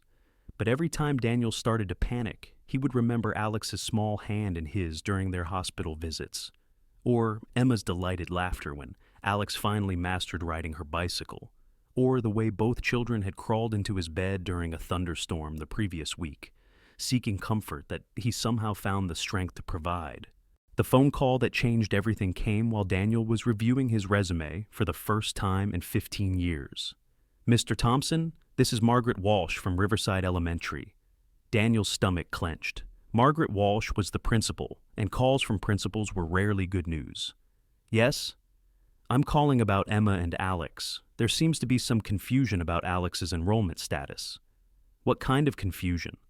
"Well, you enrolled him as a temporary student while his mother recovers. But we've received some inquiries about the family's ability to pay tuition. The Blackwell family has raised concerns about scholarship students and financial need assessments." Daniel closed his eyes. Even now, even after everything, Richard Blackwell was finding ways to make their lives difficult. "Alex's tuition is current," Daniel said carefully. It was true, though it had required him to liquidate his emergency fund. "Of course, Mr. Thompson, but going forward, given your recent business difficulties," Margaret Walsh's voice carried the particular tone that educators used when discussing money with parents who might not have it. "Perhaps we should discuss financial aid options." The conversation continued for several more uncomfortable minutes, with Daniel providing assurances he wasn't sure he could keep, and Margaret Walsh offering resources for families in transition. When Daniel hung up, he sat staring at his computer screen for a long time. The truth was becoming unavoidable. He couldn't afford to keep Alex at Riverside Elementary much longer. He couldn't afford to keep Emma there either. His beautiful townhouse, with its high ceilings and carefully curated artwork, would have to be sold. Everything he had built, everything he had accumulated, everything that had defined his success, it was all going to disappear. The strange thing was, Daniel found he didn't care as much as he thought he would. That afternoon, while Alex and Emma played in the back garden, Daniel called his realtor. "Daniel!" Sharon's voice was professionally cheerful. "How are you holding up? I heard about the business troubles." "I need to put the house on the market, Sharon." A pause. "Are you sure? The market's been volatile lately, and with everything going on." "I'm sure." "Where will you go?" Daniel watched through the window as Alex patiently taught Emma how to stack blocks in increasingly complex patterns, their heads bent together in concentration. Somewhere smaller, somewhere that feels more like a home and less like a showpiece. Daniel, can I ask you something? And please don't take this the wrong way. Go ahead. Is this about the woman, Maya? Because if you're making major life decisions based on a relationship that's still so new, Daniel had heard variations of this question from his lawyer, his accountant, even his doctor during a routine checkup. Everyone seemed convinced that he was having some sort of crisis, making irrational decisions based on infatuation rather than logic. Sharon, 3 months ago, I would have agreed with you. I would have said that a man who gives up everything for a woman and her child is making an emotional mistake that will ruin his life. And now? Daniel thought about the morning he had received the bankruptcy papers, how his first concern hadn't been for his lost business or his ruined reputation, but for whether Alex would be upset if they had to change schools. He thought about Emma's drawings, which had evolved from sad, solitary figures to vibrant family scenes filled with color and life. Now, I think that man is the luckiest person alive. Sharon was quiet for a moment. You really love her, don't you? I love all of them. Maya, Alex, the family we've become. I love who Emma is when she's with them. And I love who I am too. Even if it cost you everything. Sharon, I lost everything 3 years ago when Sarah died. I've been sleepwalking through a life that looked successful from the outside, but felt empty inside. Maya and Alex didn't take anything from me. They gave me back the parts of myself I thought were gone forever. After Daniel hung up, he sat in his home office, soon to be someone else's home office, and made a list of everything he needed to do. Sell the house, find a smaller place in a neighborhood with good public schools, look for a job with a firm that would hire a recently bankrupt architect with a reputation for instability. The list was daunting, but for the first time in months, Daniel felt something approaching peace. He was making choices based on love rather than fear, on what mattered rather than what looked good to others. His phone buzzed with a text from Maya. Feeling stronger today. Doctor says maybe home in 2 weeks. How are my boys? Daniel smiled as he typed back. Your boys are perfect. Teaching Emma advanced train engineering and the proper way to organize lunch items by color. And their surrogate father? Daniel paused, his fingers hovering over the keyboard. How was he? Broke, unemployed, about to lose his house, facing an uncertain future with 2 children depending on him and a woman he loved, but had never actually told he loved. Never been better, he typed, and realized it was completely true. That evening, while Daniel was tucking Alex into the bottom bunk of Emma's room, the little boy looked up at him with serious eyes. Mr. Daniel, are you going to be my daddy now? The question hung in the air between them, loaded with hope and fear and the particular vulnerability of a child who had already lost one father. What would you like, Alex? I think I would like that very much, if it's okay with Mommy, and if you want to. Daniel smoothed Alex's dark hair, so much like Maya's. I would be honored to be your daddy, Alex, in every way that matters. Even if other people think it's weird, Jessica's mom says it's strange for you to take care of kids who aren't really yours. Daniel felt a familiar surge of anger at the casual cruelty of people who measured love by blood rather than choice. Alex, look at me. You and your mommy aren't strange. You're a gift, the best gift Emma and I have ever received. Alex smiled sleepily. I think Daddy Miguel would like you. He always said the most important thing was for Mommy and me to be happy and safe. Then we're doing exactly what he would want. After Alex fell asleep, Daniel found Emma in her art corner, working on a painting with unusual intensity. What are you making, sweetheart? Emma held up her canvas, a watercolor of a small house with a garden, 4 figures standing in front of it under a bright sun. But this time, the figures were more detailed, more carefully rendered. Daniel could clearly see himself, Emma, Maya, and Alex, all smiling, all holding hands. It's our real house, Emma explained. Not this fancy one, but the one we're going to live in when Maya comes home. It doesn't have to be big or expensive. It just has to have room for all of us. Daniel stared at the painting, seeing his 6-year-old daughter's clear-eyed vision of their future. No mansion, no status symbols, no architectural awards on the walls. just a simple house filled with the people they loved. It's perfect, Em. Do you think Maya will like it? I think Maya will love it, just like she loves us. That night, Daniel lay in bed staring at the ceiling of the master bedroom he would soon leave forever. Tomorrow, he would start the process of dismantling the life he had built with Sarah and constructing something entirely new with Maya and the children. It would be smaller, simpler, probably harder in many ways. But it would be theirs. For the first time since Sarah's death, Daniel fell asleep thinking not about what he had lost, but about everything he was about to gain. Exterior. The emergency call came at 2:47 a.m. on a Friday night, piercing through the peaceful quiet of Daniel's house like a siren.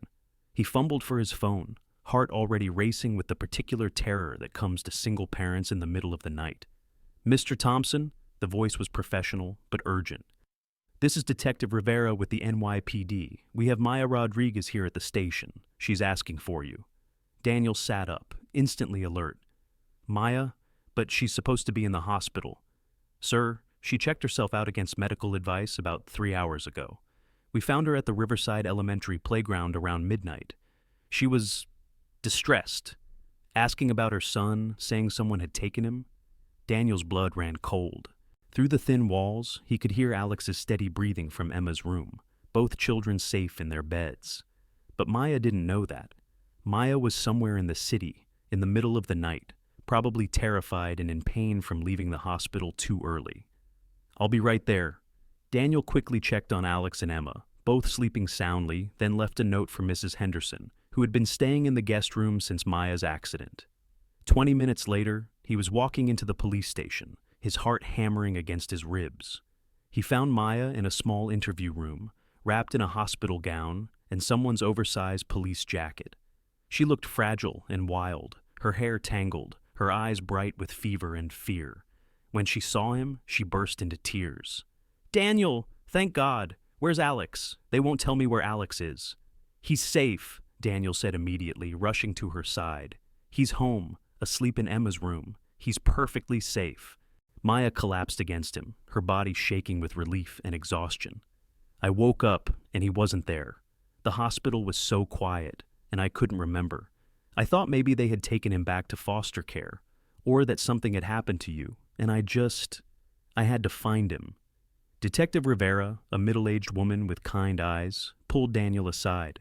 Hospital says she's been having some disorientation from the pain medication, common with head injuries. She became convinced that her son was in danger and left without being discharged.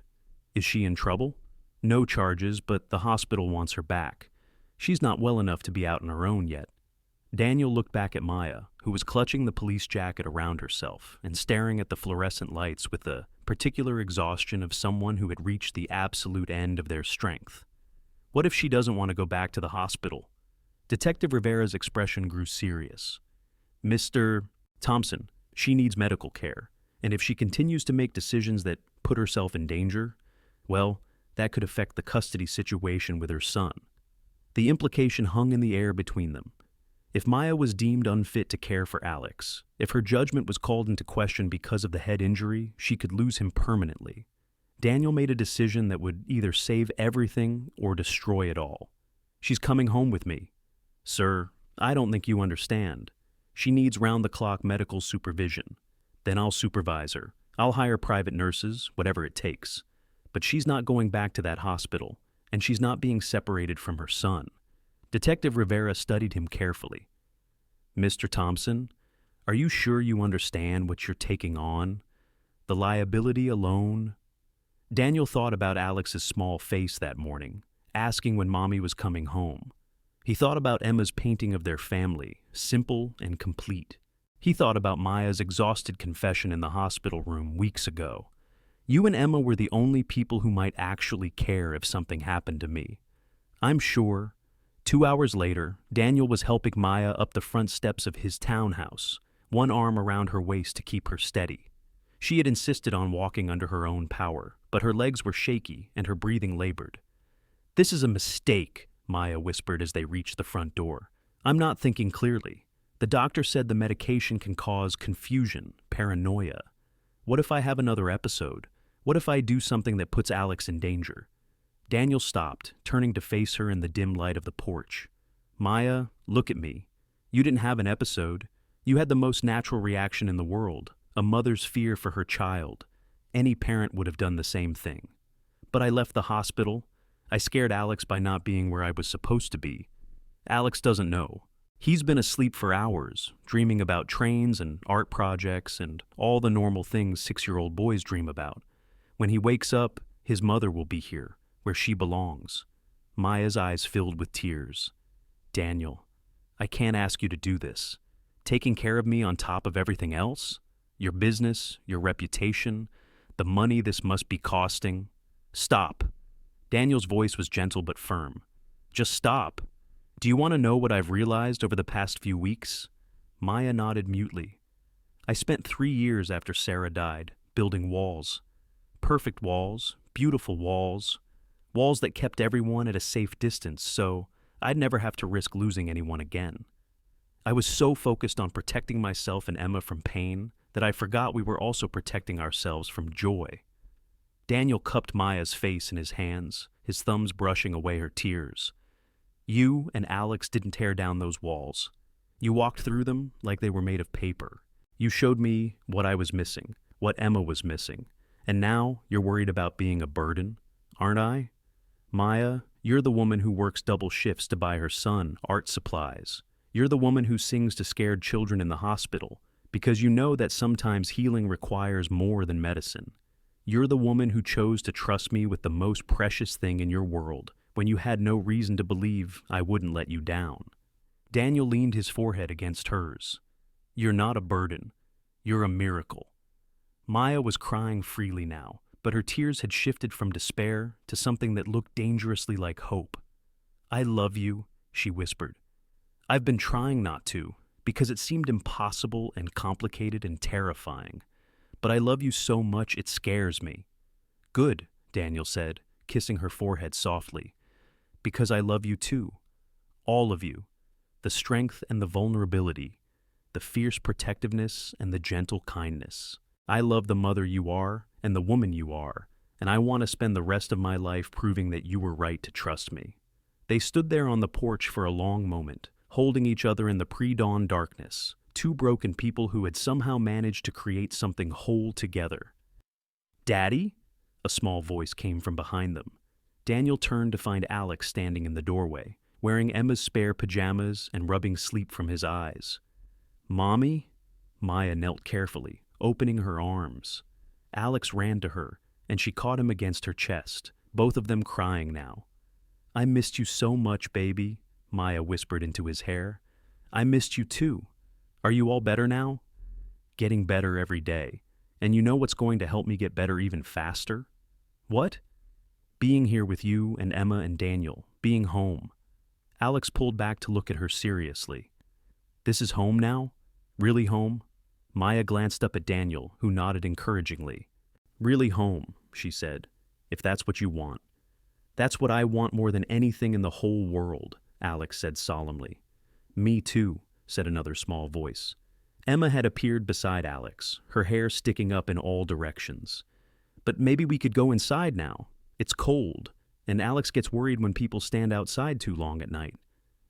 As they moved into the warmth of the house, Maya stumbling slightly with exhaustion, Daniel felt something settle into place that had been restless for years. This was what family looked like, messy and complicated and imperfect, held together not by blood or obligation, but by choice and love, and the daily decision to keep choosing each other. Over the next few days, as Maya slowly regained her strength, Daniel made arrangements that would have seemed impossible weeks earlier. He hired a private nurse to monitor Maya's recovery. He put the townhouse on the market and began looking at smaller homes and neighborhoods with excellent public schools. He swallowed his pride and took a position with a mid-sized architecture firm. Less prestige, less money, but steady work that would support his growing family. The turning point came on a Tuesday afternoon when Richard Blackwell showed up at Daniel's door unannounced. "We need to talk," Richard said without preamble. Daniel stepped onto the porch, closing the door behind him. Inside, he could hear Alex reading to Maya while Emma worked on a painting nearby, the sounds of domestic peace he wouldn't let anyone disturb. What do you want, Richard? I want to call off the dogs, the licensing board investigation, the professional complaints, all of it. Daniel studied the older man's face. Why? Richard shifted uncomfortably. Let's just say some information has come to light about my own business practices. Information that could be problematic if it became public. I never threatened to expose anything about your business. No, but your lawyer has been asking very interesting questions during his preparation for your defense. Questions about building codes and inspection records. Questions that suggest you might have more information about certain shortcuts than I realized. Daniel almost smiled. Stephen had been thorough in preparing Daniel's defense against the professional misconduct charges, and apparently his thoroughness had uncovered exactly the kind of irregularities Daniel had suspected in Blackwell's projects for years. So you're backing down to protect yourself? I'm backing down because this has gone far enough. Look, Thompson, I don't like you. I think you're self-righteous and naive, but I also think you genuinely believe you're doing the right thing. Richard glanced toward the house, where the sound of children's laughter drifted through the windows. And maybe I was wrong about some things. About that woman and her son. Maya and Alex. Right, Maya and Alex. Richard cleared his throat. Patricia has been volunteering at the Children's Hospital lately, part of her community service requirement for the country club. She met Maya there. Daniel raised an eyebrow. And she said Maya Rodriguez is the best pediatric nurse they have. Said she watched Maya spend her entire break comforting a little girl who was scared about surgery, even though Maya was supposed to be resting because of her own injuries. Richard's voice grew grudging. Patricia said she's never seen anything like it. The way the children respond to her, the way the other nurses look up to her. She's remarkable. Yes, well. Richard straightened his tie, clearly uncomfortable with having to admit he had been wrong. The point is, the complaints are being withdrawn. Your professional standing will be restored, and if you need a reference for future projects... Thank you, Daniel said simply. After Richard left, Daniel stood on his porch for a moment, processing what had just happened. His reputation would be cleared, his professional future secured. The crisis that had threatened to destroy everything was over. But as he went back inside and found Maya curled on the couch with both children, all three of them absorbed in a story Alex was telling about a brave little train, Daniel realized something profound. It didn't matter. Whether his business succeeded or failed, whether society accepted their unconventional family or not, whether they lived in a mansion or a modest apartment, none of it mattered as much as this moment, this love, this choice to build something beautiful together. Daddy, Emma said, looking up from where she was snuggled against Maya's side. Alex wants to know if we can have pancakes for dinner. Pancakes for dinner? Daniel pretended to consider this seriously. That's a very unusual request. But it's Tuesday, Alex explained patiently. And Mommy said that sometimes on Tuesdays, families can do special things like eat breakfast food for dinner. Daniel looked at Maya, who was smiling with the particular exhaustion of someone who was healing but happy. Did Mommy say that? Mommy did, Maya confirmed. Mommy thinks this family deserves to celebrate. Celebrate what? Emma asked. Maya reached out and took Daniel's hand, pulling him down onto the couch beside them. Celebrate being together. Celebrate being home. Celebrate love.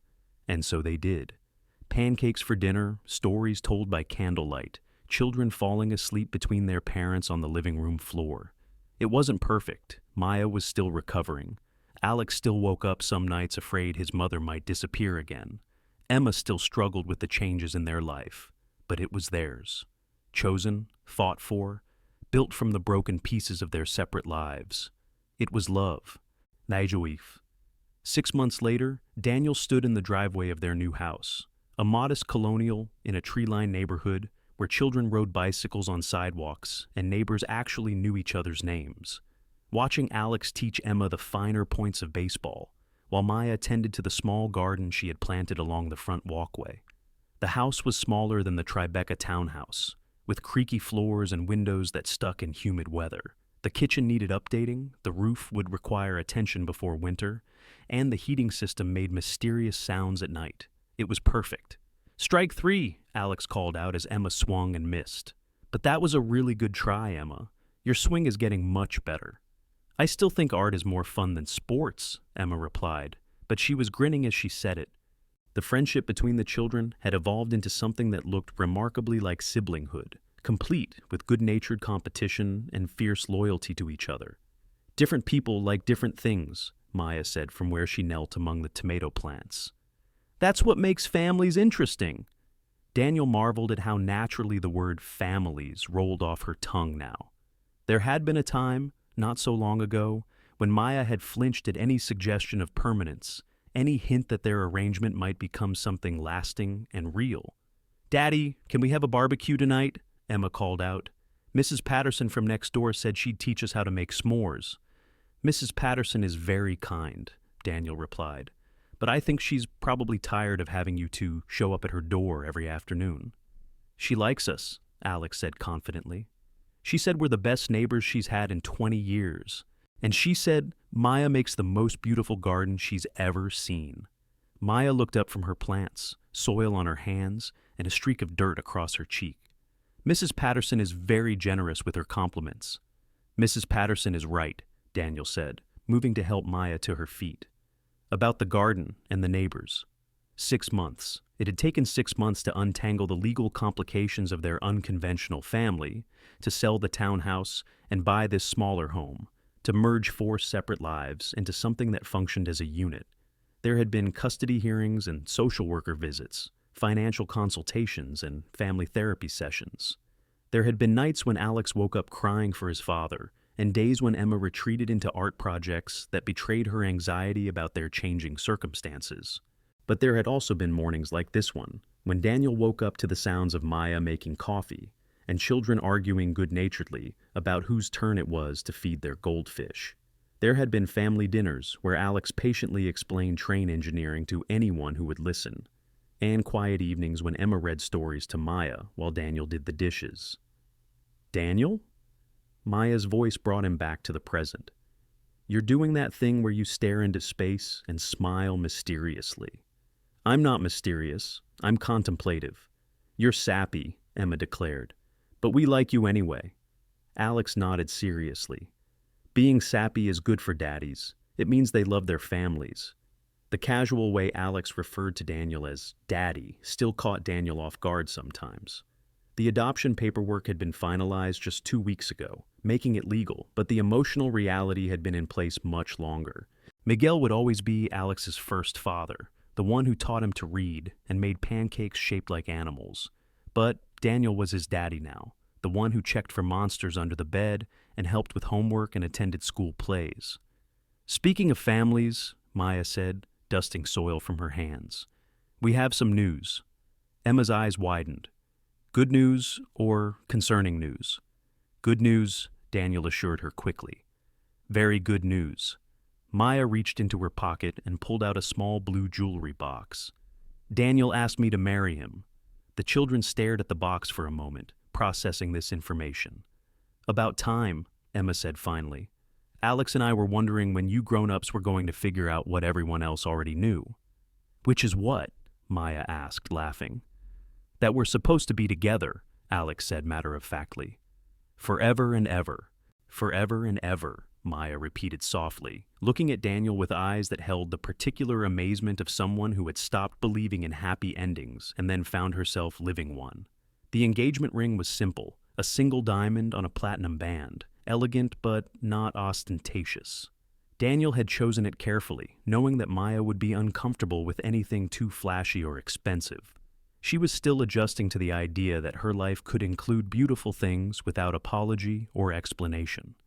"It's perfect," Maya whispered, holding out her left hand. As Daniel slipped the ring onto her finger, Alex and Emma cheered with the enthusiasm of children who understood that this moment meant security, permanence, the promise that their makeshift family was becoming something official and unbreakable. "When's the wedding?" Emma asked immediately. "We were thinking Christmas," Maya said. "Small ceremony, just family and close friends." "Can I be the maid of honor?" Emma's excitement was infectious. "Can I be the best man?" Alex added. "You can both be whatever you want to be," Daniel said, pulling all 3 of them into his arms. "This is our wedding, our family, our choice about how we want to celebrate." That evening, after the children were asleep and Maya was soaking in a hot bath to ease the aches from her afternoon in the garden, Daniel sat in his small home office reviewing the architectural plans for a community center project. It was modest work compared to the skyscrapers and luxury developments he had once designed, but it was honest work that would serve families like his own. His phone buzzed with a text from James, his former business partner. "Saw the engagement announcement in the Times. Congratulations. You look happy." Daniel smiled, thinking about the small announcement Maya had insisted they place in the newspaper. Not because they needed the publicity, but because she wanted the world to know that Maya Rodriguez was going to become Maya Thompson, that Alex was going to be Alex Thompson, that they were choosing each other officially and permanently. He texted back, "Happier than I ever thought possible." James replied immediately, "Good for you, man. I thought you were having a breakdown when you walked away from everything. Turns out you were the sanest one of all of us." Daniel set down his phone and looked around his small office. The walls were covered with Emma's artwork, Alex's school certificates, family photos from their recent camping trip to the Adirondacks. Maya's nursing degree hung beside his architecture licenses, and Alex's train collection occupied an entire shelf. It was chaos. It was beautiful. It was home. "Daniel?" Maya appeared in the doorway, wearing one of his old Columbia t-shirts and looking younger than her 28 years. "The kids want you to read them a story." "Both of them?" "Alex is having one of his nights. He needs extra reassurance that everyone's going to be here in the morning." Daniel understood. Even 6 months later, Alex sometimes woke up afraid that his new family might disappear as suddenly as his first one had. The therapist said it was normal, that children who had experienced loss needed constant reassurance about permanence and safety. What story do they want? Alex picked out The Little Engine That Could. Emma thinks it's babyish, but she's pretending to be interested for his sake. Daniel followed Maya down the hallway to the children's room, where Alex and Emma were curled together in the bottom bunk of their shared bed. They had started out sleeping separately, but more often than not, Daniel found them like this. Emma's fierce protectiveness and Alex's need for comfort, creating a bond that transcended their different personalities. "There's Daddy," Alex said with satisfaction as Daniel entered the room. "Now we can have the story." "Are you sure you want The Little Engine That Could again?" Daniel asked, settling into the chair beside their bed. "We've read it 17 times this month." "It's a good story," Alex said seriously. "It's about not giving up when things get hard." Emma nodded in agreement. "And it's about helping people even when it's difficult." As Daniel read the familiar story, his voice soft in the lamplight, he thought about the parallels between the children's chosen tale and their own journey. A year ago, he had been like the larger engines in the story, successful and powerful, but unwilling to take on the harder job of caring for others. Maya had been the little engine, struggling up the mountain with a precious cargo, determined to reach the other side despite every obstacle. I think I can, Daniel read, and saw Alex mouth the words along with him. When the story was finished and the children were settled for sleep, Daniel and Maya stood in the doorway for a moment, watching their peaceful faces in the soft glow of the nightlight. "Do you ever wonder what would have happened if you hadn't picked Emma up from school that day?" Maya asked quietly. "Every day," Daniel admitted, "but not in a regretful way, more in a grateful way. Like wondering what would have happened if I had never learned what love really looks like." Maya slipped her hand into his, the engagement ring catching the light. "What does love really look like?" Daniel considered the question as they walked back toward their own bedroom.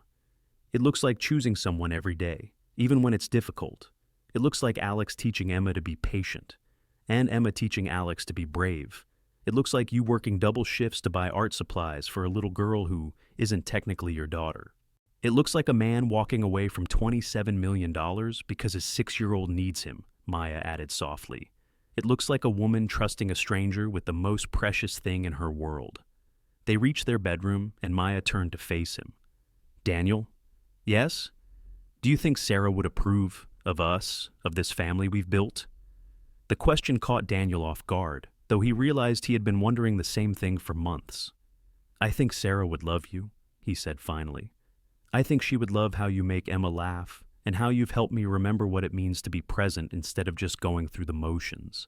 I think she would approve of Alex calling me Daddy and Emma having a mother figure who understands her artist's heart. Maya's eyes filled with tears. I want her to approve. I want to honor her memory, not replace it. You're not replacing anything, Daniel assured her. You're adding to it. Sarah will always be Emma's first mother, the one who gave her life and taught her to see beauty in the world.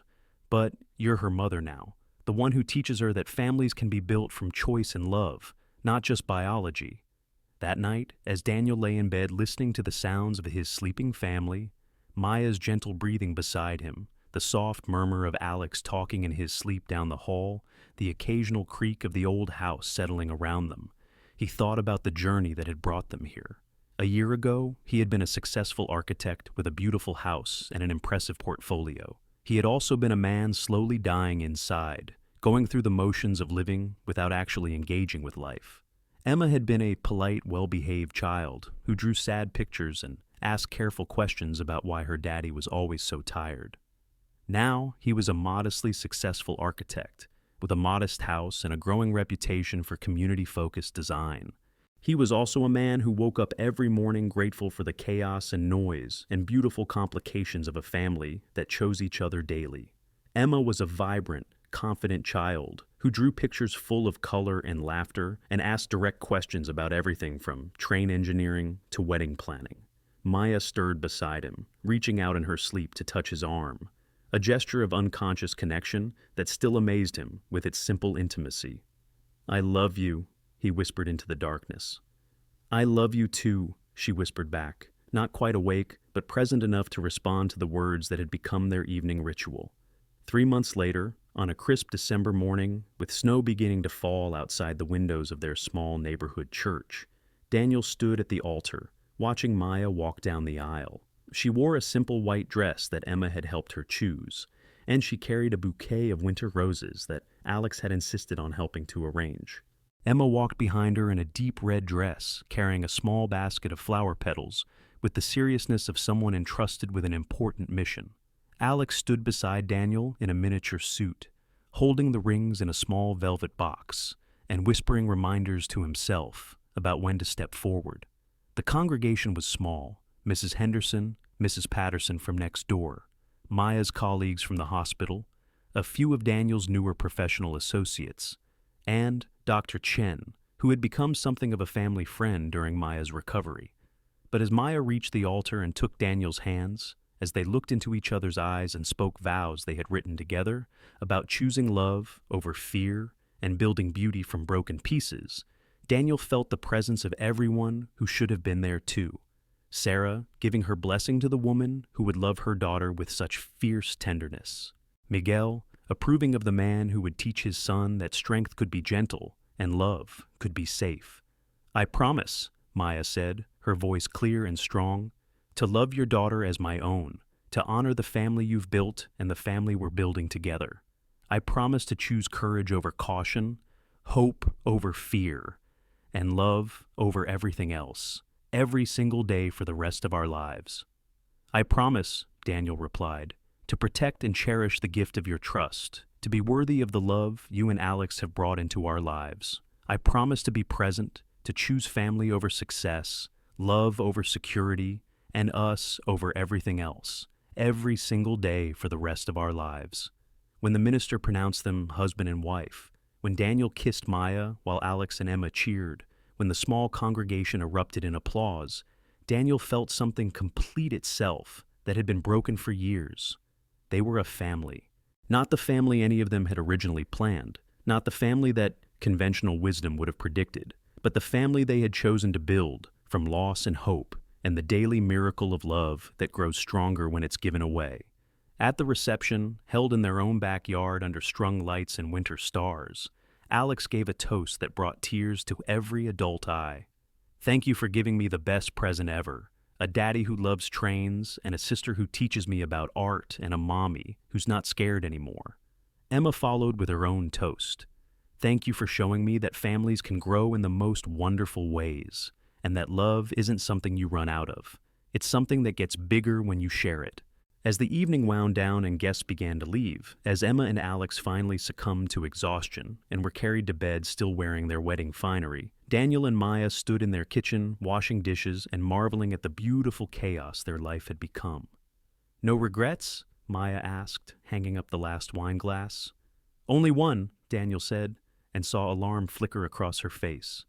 "I regret that it took me so long to understand what really matters." Maya smiled, the relief evident in her expression. "We found each other when we were ready. That's what matters." "What do you think happens next?" Daniel asked, pulling her into his arms. "Everything," Maya said simply. "School plays and baseball games and art exhibitions, family vacations and homework battles and teenagers who think we're impossibly old and embarrassing, college applications and weddings and grandchildren. Everything," Daniel agreed, kissing his wife under the kitchen lights of their imperfect, wonderful home. Outside, snow continued to fall on the small garden Maya had planted, covering the neighborhood in quiet beauty. Inside, their family slept peacefully, Emma and Alex in their shared room, lost in dreams of adventure and possibility. Maya and Daniel in the master bedroom, grateful for the love they had found in each other and the children who had brought them together. Sometimes the most extraordinary families are born not from tradition, but from choice, not from perfection, but from the willingness to love imperfectly and completely. Sometimes the greatest gifts come disguised as challenges, and the most beautiful homes are built not from blueprints, but from hearts brave enough to remain open even after they've been broken. In a small house on a tree-lined street, 4 people who had once been lost had found their way home to each other. And every morning they would wake up and choose each other again, building something beautiful and lasting from the ordinary miracle of love freely given and gratefully received. The end was really just the beginning.